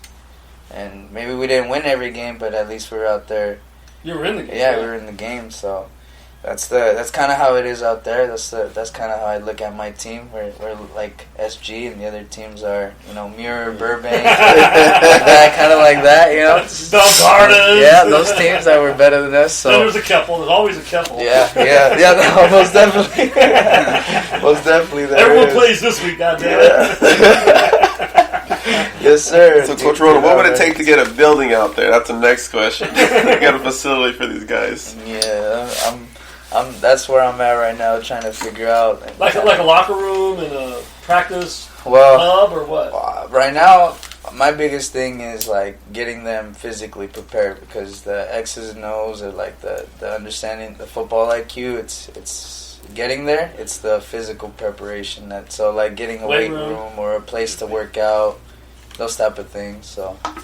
Do they play video games? Do they play Madden? Yeah, they do. They play Madden. Yeah, they do play you ever Madden. give them homework on the days off? No. I honestly, Art's the one who's kind of like taught people how to play out there with Madden. So maybe to me, that's one of the best teachers of the rules of the game. Yeah. The only simulation. I used to do that in Serbia all the time. I'll sit down with a guy, teaching a guy like why we reroute this guy and drop underneath number one, because for them they don't understand that concept. Especially when you play a sport like soccer. You get space, but you don't get, like, because you're chasing a ball, it's a little bit different. But, like, for football, like, it's space because you're trusting your guys on the other side are going to do their job. So that's why I use the Madden. That's when we got to do the little Skype talk with you when I was in South Dakota. It was cool to kind of hear you talk about, like, the simulations and stuff you used to do back in the day with these guys. It's cool, yeah. It's cool because for us, we just played football, but we just played. Like, I didn't understand it until after college. Like, I did some football because my uncle, but... outside of that, like, I didn't know how to simulate. I didn't know how to coach. Like, my very first year of coaching was at San Gabriel. Coached a freshman team with 50 guys by myself. I thought I was never going to coach ever again. Oh, my God. Never again. So the post Jude Oliva days at St. Yeah, I was after. I was with, I don't know who the coach was, but... 50 kids with one guy? Yeah, that's hard. Because we had a head coach and we had an OC, and I was just there to just be an assistant because I came after something or after college. One of the coaches got cancer, the other one just quit. So I was there by myself with a freshman team, like, Trying to run old San Gabriel system. Found that I didn't know nothing about it besides the running back and the picture. Like, what is slice? What do you want, coach? What is Izzy? Knew it for the running back, but just like the lineman, I was like, what the hell? Then I coached them. Then try to run offense stuff while I have all the like defensive guys jacking around. I'd make them do planks as these guys. I'm coaching these guys to go up and down the field. After that year, I'm like, there's no way I'm gonna coach football. There's no way. Too like, hard. There's no reason. There's no reason to coach football because, like, first of all, we're losing every game like by 50, and there's no mercy rule out here because being in South Dakota and stuff, like, there's a mercy rule out there. In California, you just get beat in the whole, and you play against sure that just don't care. They're gonna play everybody, and everyone's gonna try to score. Yeah. So I was like, I remember after that, like, I thought I was never gonna coach. Yeah, they got to go to Europe and stuff. I got to coach with the youth guy with these guys, with him, and it was a super fun experience coaching the younger guys and stuff because you give them benefit of the doubt because they don't know anything. Yeah. High school kids, you want them to know a little bit more, but just finding out the youth kids is kind of what keeps me motivated with coaching and all that type of stuff for sure. So you prefer them over the? Yeah, I like it with them just because I give them benefit of the doubt. So I don't expect them to know anything. Older kids, I have zero tolerance, like I just do. No patience. No patience, like, for them, like, if they said, because a lot of times they walk in there, it's saying more, that they know more. So, okay, cool. Yeah. Find out, put them on the field, they're showing me a slant route, they're still running like a skinny post, I'm like... When you gonna break? I'm about to put you at lineman right now, sir. Coach, I was playing Pop Warner, playing receiver. Your coach was trash then. That's all it needs. You had no business being out there. You're a decoy the whole time. So, like, older kids, like, I just can't, like, I got a chance to coach, like, at the reservation with my uncle and stuff. And out there, I kind of had that same perspective. Like, assume that, first of all, because it's South Dakota, so I assume they don't know any football. If they do and stuff, it's because they watch NFL, which is, you're not an NFL player. Yeah. For those That's guys, a different game. It's a different type of game. So, like, me having that perspective now, or like that mindset about coaching overall, because now I got some teaching opportunities and stuff. Like, now I understand why I was like not that good of a student when I was in school, because before I wasn't asking questions or paying attention. So that's one thing, like coaching football. But it didn't start without me being in Europe, because my very first year was coaching at San Gabriel. I call it quits in all football after that. Like, after I'm done playing, I'm over this whole thing, and there's no reason to do it anymore. I'll let the coaches coach. But yeah, it's more than just that. When we talk about building, it's more than just X's and O's. Yep. You know, and there's guys that can't X and O. I'm sorry, but if you can't X and O, you shouldn't be coaching, right? If you don't understand concepts, you shouldn't be coaching. But then if you do understand that, the part that gets you over the hump is all the non-football stuff. Yes, sir. Pre-ranks. Yeah. There's a lot of those. We've come across a lot of those out there that, you know, kind of go out there like, yeah, I know football, and like I said, like, you know, they see that you're American, so they assume you know football. They assume you're good at it, or you can coach. So they don't know any better, so they bring them out, and then they don't really produce. So yeah, we've had our encounters with some people like that, and it's kind of frustrating, but you know, can't do much about it. Yeah, that's probably the most I got into it with coaches was in Europe. Like, in what way? Just like, well, because like I said, it gave me like the benefit of the doubt. So when you're a coach, like, I assume, like, because like I had really good coaches. I did with Coach O, my uncle, some other guys that didn't know their stuff. So of course, when we're players, we just say yes sir, no sir, and that's what it is. So when someone comes in, and especially if we're playing, I expect them to know their stuff, like the back of their hand. You mean the coaches that come in and say because they're the head coach. So of course we're like yes sir, no sir. But when they're saying something that's completely wrong, you're like, and you're on the field and you're the one like getting killed 40-0, and you're like, that's wrong. Like, that's wrong. Like, you can't be telling guys that. Yeah. So like, that's something like I found out like in college, and never really bumped heads with coaches. Maybe besides my uncle, but that just comes for me out there running with trying to help out these other slappies know football. But like for me, that's probably the most I bumped heads with coaches, or like just people. Is just like now getting into coaching now and being around people, like you said, the outside of football stuff, like teaching how to work hard, because everyone can say it, but unless you're going to be willing to go out there and like walk them through it, show them the way of doing it. A lot of times with American coaches, they're like, oh, I did this, did that, I coach here, I coach there. I'm like, all right, cool. As soon as they tell me that, my mindset changes too. You know what you're talking about. Then we get to the field, and he's bringing out an iPad to show us the air raid. And for let me see that. Yeah, at first I tell me it's funny because I'm playing defense, Fern's doing offense, so I'm like walking over to see what's going on offense. He's like, yeah, we're running this. I'm like, walk away real quick. Fern, is he calling plays on an iPad right now? He's like, yeah, that's his playbook. I just walk away. I'm like, I'm going back to defense because he's out there. Like I'm doing majority defense because I'm just helping out. But then we get to the game stuff. He's like, all right, do this. I'm like, I don't practice with the offense. I don't know nothing. So like I learned a lot about kind of trying to be patient with just to kind of change my perspective on when I meet someone, assume that I don't know nothing, then go from there. Because if not, then it's easy to get frustrated. That's why I'm super surprised that I didn't get frustrated as a player. Because there's a lot of kids like that now, where they just whatever the coach tells them, they'll question it every time. You guys know how. You guys seen that and stuff. Like I said, for myself, Andres, I was just a yes sir type of player. No matter what it was, right or wrong, listening to certain coaches from St. Gabriel. Just up and down their asses till they listen. That's what the whistle's for. Get them going. Up, down. Get up and down your all practice. Oh, you hear it? I heard you hear from the side. Get him chopping. Yeah. Dang it. Coach Takudo, man, I remember he would always say that. I will up and down your ass all practice. We look at us and smile. Yeah. Get him? Yeah. We played for some great coaches, man. Machine That taught us a lot of that. Forever I would remember the machine gun. I told my dad about that. He's like, my dad, that's crazy. Yeah. And he played at St. Gabriel. Yeah, my dad played at St. Gabriel too. For Gary Gonzalez under that staff. Sorry. Yeah. They're sorry? I said, I'm sorry. But we learned a lot of player management from those coaches that are dealing with JUCO players, right? The JUCO player is different than the 4-year player, right? And we learned a lot of that from the coaches that managed kids that we weren't eligible to go to 4 years, so went JUCO route, or guys who bounced back from a 4-year because they got kicked out or something. Yeah. Crab legs down their pants and they got caught. James. I hate that guy. James on his phone. And so I learned just steaks are easier to steal. Crab legs. That's big. It's funny. He's a good poke guy. Yeah. Are those crab legs sticking out of your pants? Out of your sweats? No.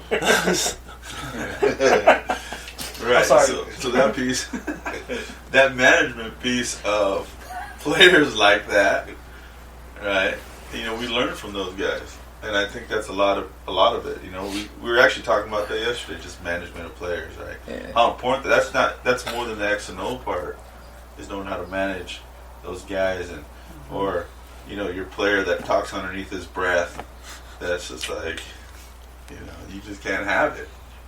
You can't have one of your better players do that, and you either address it then, or it's just going to just be like cancerous, man. It's going to fester and it's going to grow. Yeah. And all these guys are going to... And all the other kids will start doing it, and they can get away with it. Right. So you got to find that way, right? Always hardest on the best players. Yeah.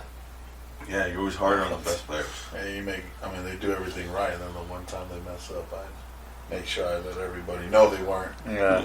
They weren't. Perfect. Yeah. So, like David said, like baby G guys.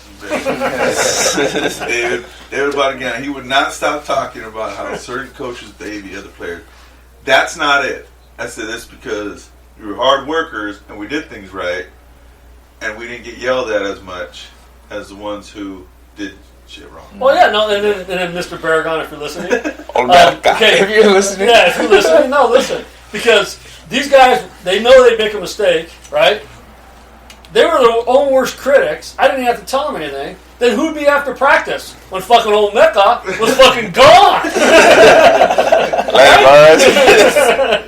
Baragon? He didn't. Oh, he had to go. He had homework. Oh, he had 100 reasons not to be there. But fucking Prado and fucking Jude were out there catching routes. Fucking, I think Zeke missed a tackle. And the next day after practice, you had all the backs out there, and he was fucking trying to zero them down. And he wasn't tackling them; he was just eyeing them so he can eye the hips. so he wouldn't duck his head with this fucking neck roll. Cowboy collar. Tell him what. I was 150 pounds. They used to put me reverse shoulder, taking on pulling guards. God damn it! Did it work? Does it work? I sent you that video. Did you see that video I sent? And the fucking Patriots are doing it nowadays. That's CEO in America. David, what are you laughing at? You wearing a neck roll too? You guys trying to be on first team, all pad team. You want to look big. The problem is you guys wear these big old pads and these little skinny arms. And then the big jersey. I'm trying to wear nothing. Look like Gumby things. Look like Mega Man. Great. Yeah. I gotta take him the video, man. We gotta show him the video. He's been itching to see that stuff. Who? David. Oh, really? David, yeah. The highlights? Yeah, Professor David. Yeah. He's got a new album out. You should check it out. It's really good. Really good. Yeah, check it He out. always has really good stuff out. He always talks about. Well, I see you had a lot of bent up frustration. Yeah. He talks about the recruiting process all the time of taking his trips. You know, his trips to UC Davis. Where do you go? Whittier. He kind of talks about his trips and like that whole process. You know, like what he saw when he went out there. You know, He hadn't seen it. He hadn't seen it, and it opened up his eyes to a lot of things. So, but he always talks about those experiences whenever we get together. You know, and He had a full ride to Whittier, but he would have to take a loan out. His parents didn't want to sign with him yeah. to take a loan out, so he didn't go to Whittier. Whittier wanted him badly. Yeah. And, you know, we were in the library, and it was the Richard Nixon Library. So can you imagine being there and seeing, you know, ex-president of the United States? Okay, so, you know, he went a little crazy, but he was still the president of the United States, and that's the college that he went to, you know? Whittier College? Yeah. He was gonna. That's what Nixon went to. Yeah. Yeah, that was one of the reasons that made him crazy. It's because he was an Ivy Leaguer. And almost all the presidents are Ivy Leaguers, right? And since he wasn't an Ivy Leaguer, he went to Whittier College, he thought everybody looked down on him. And so that's what kind of made him crazy. Skyac right there. Yeah, poets. Yes, sir. The poets. I know them. Well, Yeah. So yeah, man, that's we talk about even guys that aren't playing football or aren't currently coaching right now.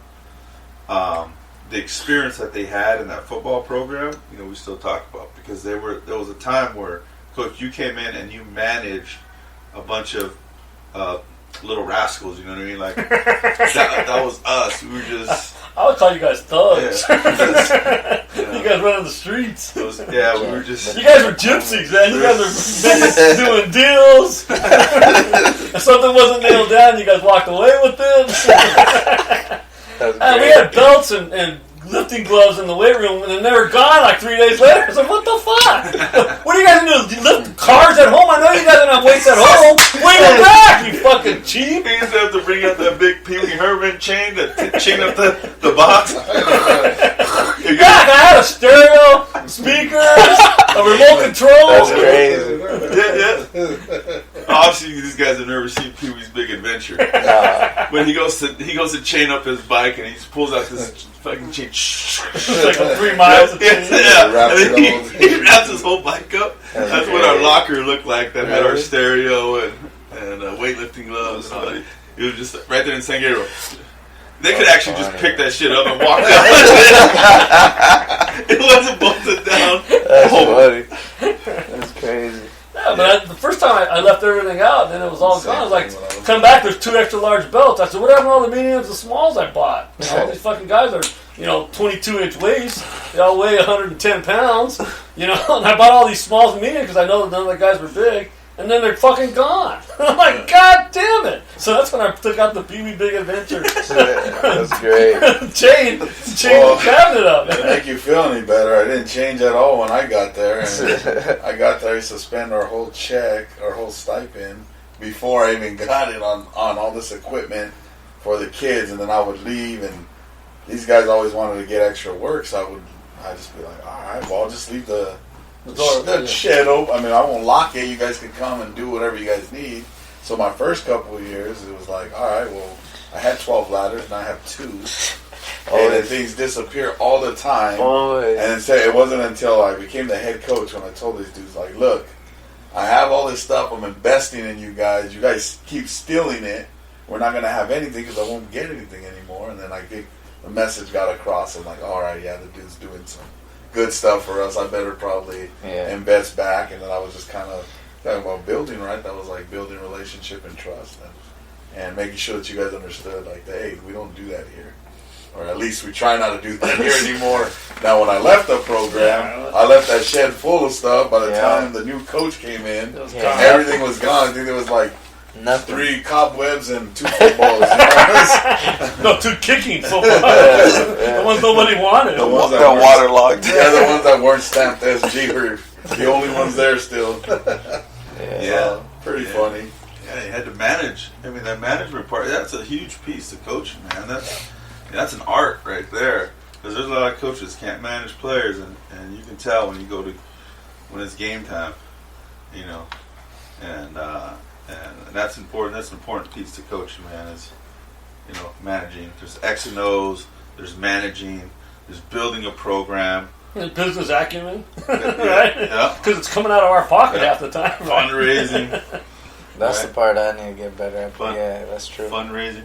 Yeah, here's my thing as a coach, right? Is that because I didn't grow up with money, I think everybody else around me doesn't have money, which is false. Completely false. Completely false. People have money and they'll find ways to get the money if it's a necessity for their son or daughter. Like, they'll find the money. That's true. And so when I worked in Chicago, you know, and I thought, man, I'm never going to get these people to buy the software to help their son or daughter get recruited to colleges. They were handing money over, you know, like it was candy. They were just, you know, for whatever edge or whatever benefit it was, if it was going to help their son or daughter, they were going to do it. And so when I finally understood that, I said, man, what am I doing? So there was money, you know, what am I doing? Spending my own money as a coach. What am I doing? You know, I'm not making any money as a coach. You make, you know, South Dakota head coach makes $3,000, and then you have a pool of money that you break up amongst your coaches. And what I started doing, just kind of putting it all back and getting more coaches. Right? Everybody got $2,000. But, like, you know, when you think about it, you're spending more money than you're actually making. Man. So fundraise, man. That's another key piece. Fundraise. People have Booster the money. Fundraise. Boosters, T-shirts, hats. You know, I remember watching Spaceballs. Mel Blanc, right? Yeah, Spaceballs the movie. Spaceballs the dog. That's where you make your money. Advertising. Spaceballs the flamethrower. And I always think about that, like the branding part of your football program, man. Sell it. You know, people are going to support it. There's money out there. There's money out there. Promise you, there's money out there. You know, don't feel like, I got to do it all on my own and come out of my own pocket. Don't do that. You know? Put it back on. You got 100 kids on the roster. You know, hey kids, you know, let's have a pizza day. Bring $10. You go buy $5 pizzas. There's $500. Right? You spend $500 on pizzas, or maybe you get a sponsor and they want to donate half. There you got $750 right there. What can you do with $750? So you go buy yourself some T-shirts. Yeah. Sell them for $20 a pop. You know, it's like, you got to think, man. You got to do it. You can't just, you know, keep going about it that way when there's money out there to support. You know, like, you're not going to get rich. You know, your program's not going to get rich, but you're going to be able to buy some toys for the kids. Yeah, you'll enhance it. Yeah, you'll enhance the program with ladders, bands, bungees, whatever, squat racks, tablets. You know, anything. Huddle program. Yeah. You know, that's not free. That's $1,500. Which Huddle? I got a bone to pick with Huddle. Oh, don't even get me started. If you want to get the remote to Huddle, that's like $500 or $500 just for a little remote. I mean, I've been trying to find I've been talking to some of my guys who do some cyber stuff about, like, there got to be another way to, like, an app on here to get out of that Huddle thing. They got that all locked up. Huddle does. They got it monopolized. But they made $52 million in advertising 1 year. Right?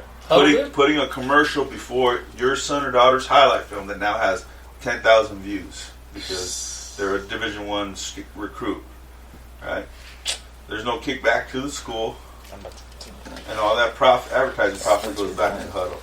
But they're using your son's platform that you pay for. So you're paying for it and they're using it. And they're using it. So is that like life? Cool. So I got bone pick with Huddle. I can get some pizza. Call me. Fuego.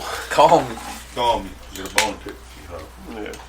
Yeah, because that's what they've been talking to Andres about for a while. Because I know, like, all the stuff he battles with over there with, like, just the limited coaches. Like, I know for him, he had a field problem this year and stuff. So, like, all stuff that takes, like, it helps you be successful for the program. Like, just, like, out here, we kind of, like, look at it differently because we have fields. We have that stuff. It's basic out here. Over there and stuff, like, that's the kind of stuff he's been battling. So, me and him have been talking about that for a while now, about fundraising and stuff.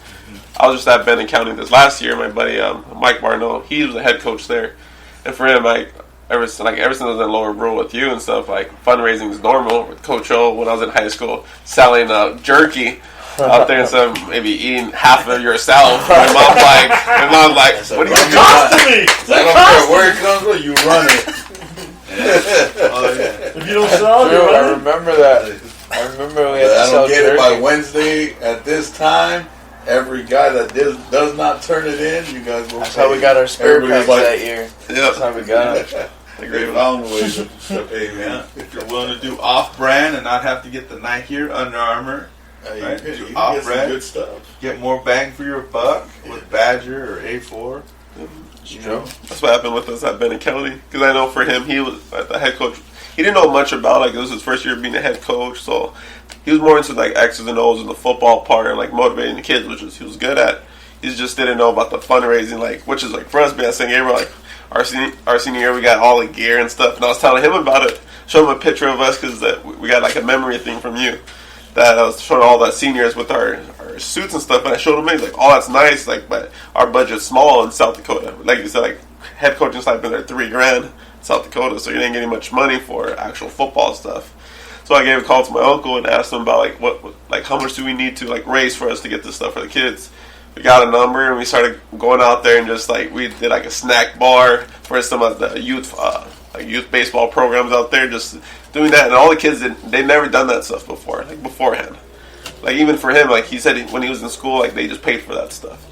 I was like, for me, I was like, dude, we didn't get none of this. Like, unless we, like, fundraised it, like, that's the only way we got stuff in, like, California. So I kind of got a chance to talk to my uncle, brought it up to him, because we got a quote from their vendor about all that stuff, and it was like I suppose like $9,000 or it was for like the basic stuff that we wanted to get. Not a lot. Shirts. Some polos for the coach and stuff. And I hit my uncle like, well, how much can we get for like our budget? Because our budget I think was like $4,000. Their budget. Yeah. He's like, oh, you get this, like a bunch of stuff, way more than we were trying to get. First of all, and he was like, all right, let's do that. But of course, like, comes through with the school about like you want to work with your community vendor and stuff like that, which is outside stuff, but. Yeah, that's why I always got the bad guy rap at San Gabriel's, because I didn't use the accredited. The people they school. wanted me to use. But then I said, my thing was like, well, why am I going to use that one? Cost me more. It cost me more too. I don't have a budget from you guys. You guys don't give me no money. Yeah. So why should I go off of your people? I'm going to find the best deal for my kids, because it's all about the kids. And I thought that's why most people got an education for the first part. Yeah. So I don't understand why we had the riff of me trying to do the best for my kids.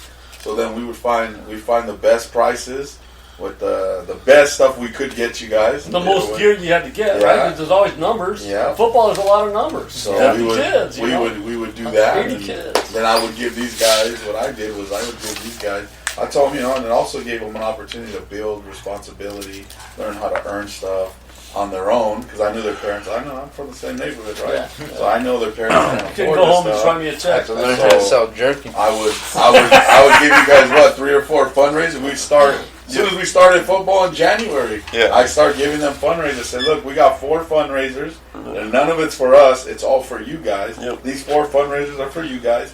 Okay, let's say we sold jerky or we sold chocolate. Yep. Right, Yeah, you we get have to 50% do of whatever you sell. So when they would give me the money, I would bank whatever they earned and they got. That would go to them personally. So I kept like their own accounts. and then they would just keep building after the 4 fundraisers.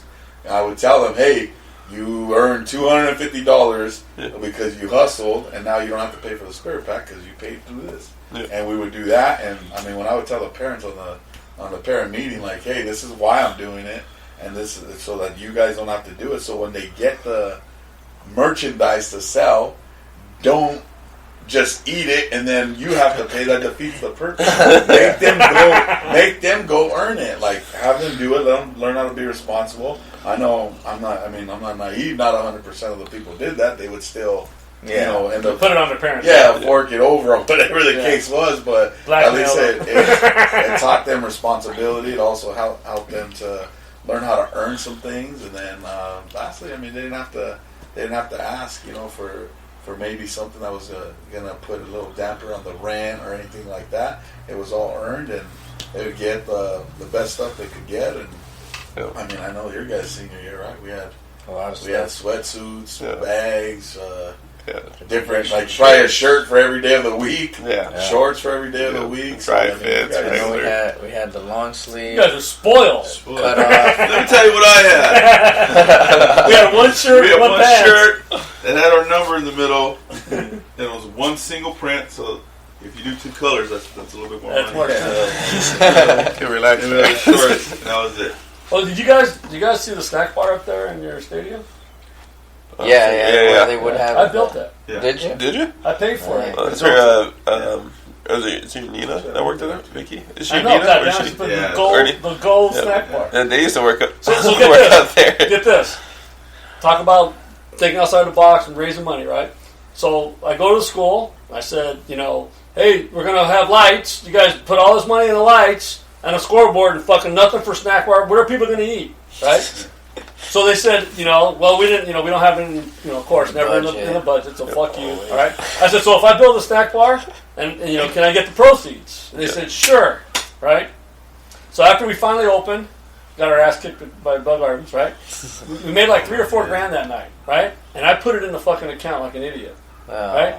Damn. I went back like 2 days later to go buy shit. Steve, the guy, the snack bar guy. Oh, I need to buy food. All right, let me go get you, some cash to do it. So I go out and it was fucking $1,000. I said, what the fuck happened? So then the accountant or whoever, the activities person that took care of it said, the activities director went in and, he needed money for this. Dang. So then I went back and they said, we got to share the funds. So I spent almost $5 grand to build that snack bar.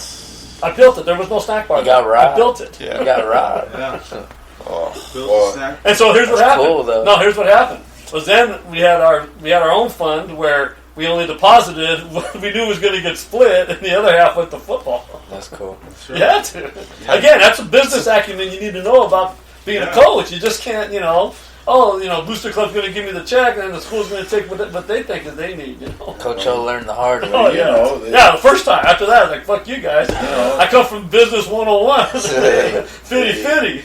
They ended up, the school district ended up getting sued for Title IX, which was a huge thing in our district, same one.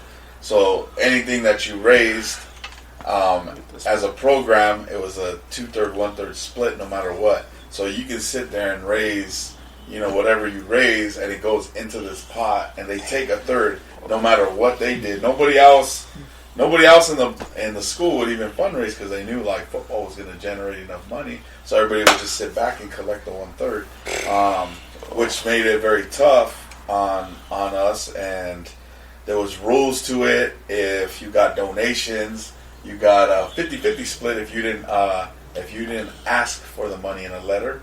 If they just donated, let's say Art comes back, his alumni wants to donate to my football program because it was so good to him. Yes. You know what I mean? Like, he wants to write a check and he's like, hey coach, how much you need? Hey, give me 10 grand, but I didn't write it in a letter. And I went and I told him that I got this donation, you get a 50-50 split. And so a lot of coaches in our district were getting these bad reps for being crooks. A lot of them got fired because they wouldn't report stuff. You listen to this story and you're like, rightfully so. Like, if you had a football program generate 10 grand, they don't want to share it. They need it for what their program is doing, and so you had a lot of those issues in the district where you know, and I'm not even saying this. Coaches were bad guys. They were just trying to find a way to help their kids, and you would get not coming out of all their pockets. Yeah. So you get knocked for a lot of stuff like that. I mean, I think we were the first ones to buy the huddle. I mean, in the entire league, we were like the first team to get huddle. Yeah. And when I paid for that out of my own pocket, put on my credit card, and you know the people in the school were asking about all these questions. I said, you don't need to know like what it is or it's a donation. Account. It's mine. Like it's my program. Yeah. I had to like say No, stuff but we like that. need $400 for Because you guys, because you know you're using that and it was a donation. I was like, no, it's not donated. It's on my computer. Like that's it. No, they don't know. You guys all have access to it. But you know, I used to have to do those things. The only fundraisers, like I'm writing myself out, but the only change to the bad guys real quick. the regular guys to the bad guys. Oh, bad guys. The only you guys should get it done. The only fundraisers I would really report were the car washes, which I made the least amount of money. Exactly. And I'd be like, here you go, your $50. Here's your $50. Go ahead and have fun with that in the 1/3 pot. Yeah. And you know, there's other money I made. I'm gonna keep to myself. Yeah, that's Put great. it in a booster account. You pay your coaches. You buy your gear, stuff you need to upgrade. You know, pay for your huddle account. I mean, all that shit that's not on the budget. Yeah, it was I mean, that first year I learned way too much. Like that first year, I think we had 35 kids. When I took the job, we had 35 kids on the roster. All our guys, you know, take out the seniors that were graduating. We had 35 guys on the roster. Yeah, that's when we showed up with 120 in camp or something like that. I had, you know, I got the job, so I went out and I said, you know, I knew there was a lot of kids on campus that had quit or didn't want to play anymore for whatever reason. And I put a flyer out, you know, hey, I'm the new head coach. I mean, everybody kind of knew me already. I don't care what your past is or history. I don't care if you quit. I don't care if you got kicked out. I don't care. If you want to play football, you need to be at this meeting. It was after school, and I just remember the 35 guys. We were right after 6th period. Hey, let's go to the meeting. We show up to the meeting, and there's like 100 plus kids waiting to come to this meeting. It's like, oh wow, Yeah. are you kidding? And I'm like, and I told a lot of these guys, this will last 2 weeks. You know, as soon as they find out like how hard I'm going to drive you, like I always do, you guys, they're all going to quit. Nah, I mean, we kept gaining guys, and this is like 2 weeks before August. They're on dead period, and I'm like, oh, I thought they would quit. Now we have like 170 in the whole program. Yeah, and you got 100 helmets. And I'm like, yeah, it was literally one of those deals. So I go into the administration and say, hey, when you guys hired me, you asked me, we didn't have a JV team. We just had enough to have a freshman team. That's right. And you asked me if I could fill 3 levels. I'm giving you 3 levels and some. So I just want to know, can we please like buy some more helmets, because I'm not going to have enough. And I was told this was a bad year to grow. So well, this wasn't what you guys told me when I got hired. And, you know, they told me all these no's. So I just said, all right, well, I'll make this happen. And, you know, I won't say how I made it happen, but we ended up getting like 50-something new helmets. Brand new helmets, right? Nobody ever asked me like about a third, or can anybody figure out how to pay us back on that. But we got everybody suited up. We got everybody in equipment. And we went out there and we had a great year, and we, you know, we played and we built like the young guys up, and we had all that stuff going, and it's just little things like that. I asked for uniforms, which we didn't. We were ragtag going out there. Our stuff was falling apart. It was probably the same stuff they had. And it's like, and it was like one of those are like, well, this ain't your turn to get uniforms. I said, well, the last time it was our turn, we got uniforms because my buddy over at the city hall gave us money. It wasn't the school that bought the uniforms. We bought them. Like, I think we've been skipped a couple of times. Can we get some uniforms? No, we couldn't do that. Then I got the uniforms. I got in trouble for doing that. Got them anyways. Got them anyways, then we looked like. Yeah. So, little things you got to deal with as a head coach. Sometimes you got to be a jerk. That's Well, crazy. no, because it's coming out of your pocket if it doesn't. Yeah, it's crazy. It was just how many roles, because like I know, like with you over at St. Gary Run, my uncle was at Lower Run. He had some sal elote out there, and they didn't even know what it Well, was. selling elotes, bro. That's how we were just like. Blood, baby. It's the streets. It's like- The streets. Just when you thought you were out, they grabbed you and pulled you back in. That was my Did you have a bell? Did you have a bell? You should have had the horn. You had the shopping cart. Las Pavos! Palos, elote, chicharrones. So he got to get Chicharrones. whatever we needed to do to make the money. You know, 'cause Making it. our kids had never taken pictures. You know, like an individual picture to give to mom or dad. Somebody's iPhone. Yeah. we needed some more helmets. I hustled to get some. Are getting helmets donated. Shoulder pads. We had. Working out deals with Rydell of like, hey, I buy 6 shoulder pads, get 1 free. Like, I was hustling like that to get as much as I could. Cool. We did, the bags, just the little cinch bags, little bags and towels, that I bought for $5 for both. Yeah. Terrible tales. And I give, 2 to each kid. 2 to each kid. I said, go out there and sell them, and they would, bring back, $20. And that would pay for, whatever it was, or pictures and stuff like that.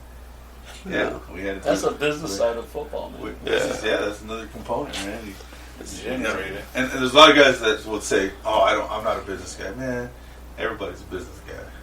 It's America, man. have to. Our whole society is built on capitalism. You just got to do it, man. Just say, you know what, there's money out there, and if you're a good product, people will support it. Or not. So don't be afraid to get that no.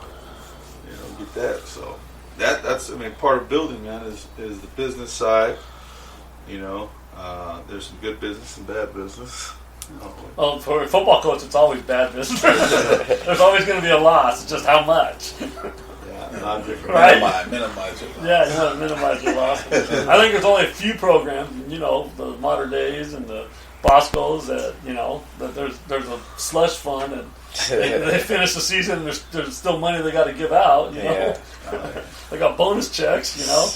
Everybody else, man, you're back at zero, starting the next year, and hopefully you're not in the hole. That private school money is kind of nice, I mean, even at a small one. Yeah. I mean, even at Maranatha, they would they took care of, You know how much it costs to finance a Hollywood picture?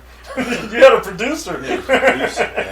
I'm telling you, I think I had this conversation before, but the team was, I think, 2-8 the year before, and I came in, and it was like I came in because the coach took another job, and I went from the assistant coach to the head coach, and it was in dire need. So I don't think expectations were really high.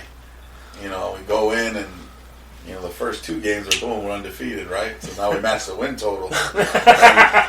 and by week 4, it's like I'm getting these anonymous envelopes in my teacher mailbox, and they're like $50, $100, like gift cards. Like thank you for all you do, coach. I'm like. Am I getting set up here? Do I take this? Do I call Reggie? Am I supposed to be taking this right now? Talk to the AD, and he's like, "Nah, man, you're good. Like this happens all the time. You keep doing your thing." And then I didn't even realize it. Just coaching, and we end up doing really well, win league, and go into the playoffs, make a little run, and at the end of the semester, we used to have this huge banquet, which was awesome. Maranatha always treats everybody right. And we're there as a staff, faculty, everybody's there if you work there. And they're, it's a Christmas thing, so it's a big old deal. And, here comes the principal and the headmaster, and they're hugging people, giving out envelopes, certain people. And we're going through, and I'm sitting at a table with the 2 athletic directors, basketball coach, who's like the man, Tim Tucker, legend of Pasadena. It's me. Right, a couple other people that are in the athletic department, and the headmaster and the principal come up, both give me a hug, great job, we just wanted to give you this and say thank you for all you did. And I was like, thank you. I'm thinking it's like a family photo or something, a Christmas card, no big deal. So I sit down, I hand it over to my wife, can you put that in your purse? And then the athletic director's like, he'd open his because he's already been there. He's been there for years, so he knows what he was counting how much. He knows the envelope, what it means. Yeah. So he opens it, looks at it, he's all, and he's like, it's a apparently they gave out Christmas bonuses if you did well. I didn't know this stuff, so I didn't know this. And then my athletic director before the banquet was over, he's like, "What did you get in yours?"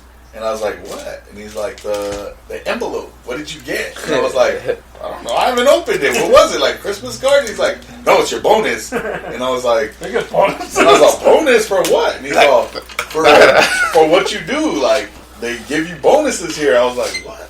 Yeah. Come here. Let me see that." Open the purse and I see the money. I was like, "Wow." And he's like, "Yeah, that's a great one." It's just like little things like that. I never even knew about until I got there. I'm like, bonus? All I ever got was a pat on the back at SG. Like, hey, good job, dude. Yeah. Get your banquet in March, so Don't forget about it. Potluck. July will be. I never had a potluck. Yeah. I always had that real one. It is crazy though, thinking about like I said, like about the banquets, just like overall, like the outside, like for like head coaches and the extra stuff you have to do. Because me and Fred always talked about like fundraising. Because my uncle and stuff, he's always like thinking about plans about how to get more. Especially I've been on this coaching staff for a couple of years and stuff, and always doing those type of things. We were in Europe, and ANDRES goes through that all the time. So we talk about it a lot since I was there last time, because before COVID hit, about like kind of the necessities and stuff you need to do just to help out, like for him and stuff. Because I know he works through all that stuff, and it's rough because I got a chance to coach with them, and it was just me and him with the guys that know football. The rest of them, they're like helping out, like assistants or they're holders. Yeah, they're trying to learn. They're trying to. Yeah. So that's what me and Andres always talked about it.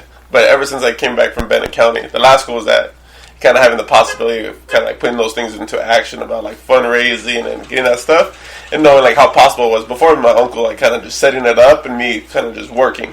This time I kind of got set it up. We went through like the apparel and go through that stuff. I'm like, oh, it's not like too crazy. It's just you got to find ways around it. And Andres already knows me already. Like it's like if someone says like no, like there's a way around it to make it happen. There's a possibility, especially when it comes to money. Like I said, a lot of us didn't grow up with money, so it's just a mindset type of thing. We always talk about it. Like some guys couldn't go out there and coach football because first of all, the football part is not the best. But like for the, like if you put some time into it, of course it's gonna get better. But of course then comes the resources.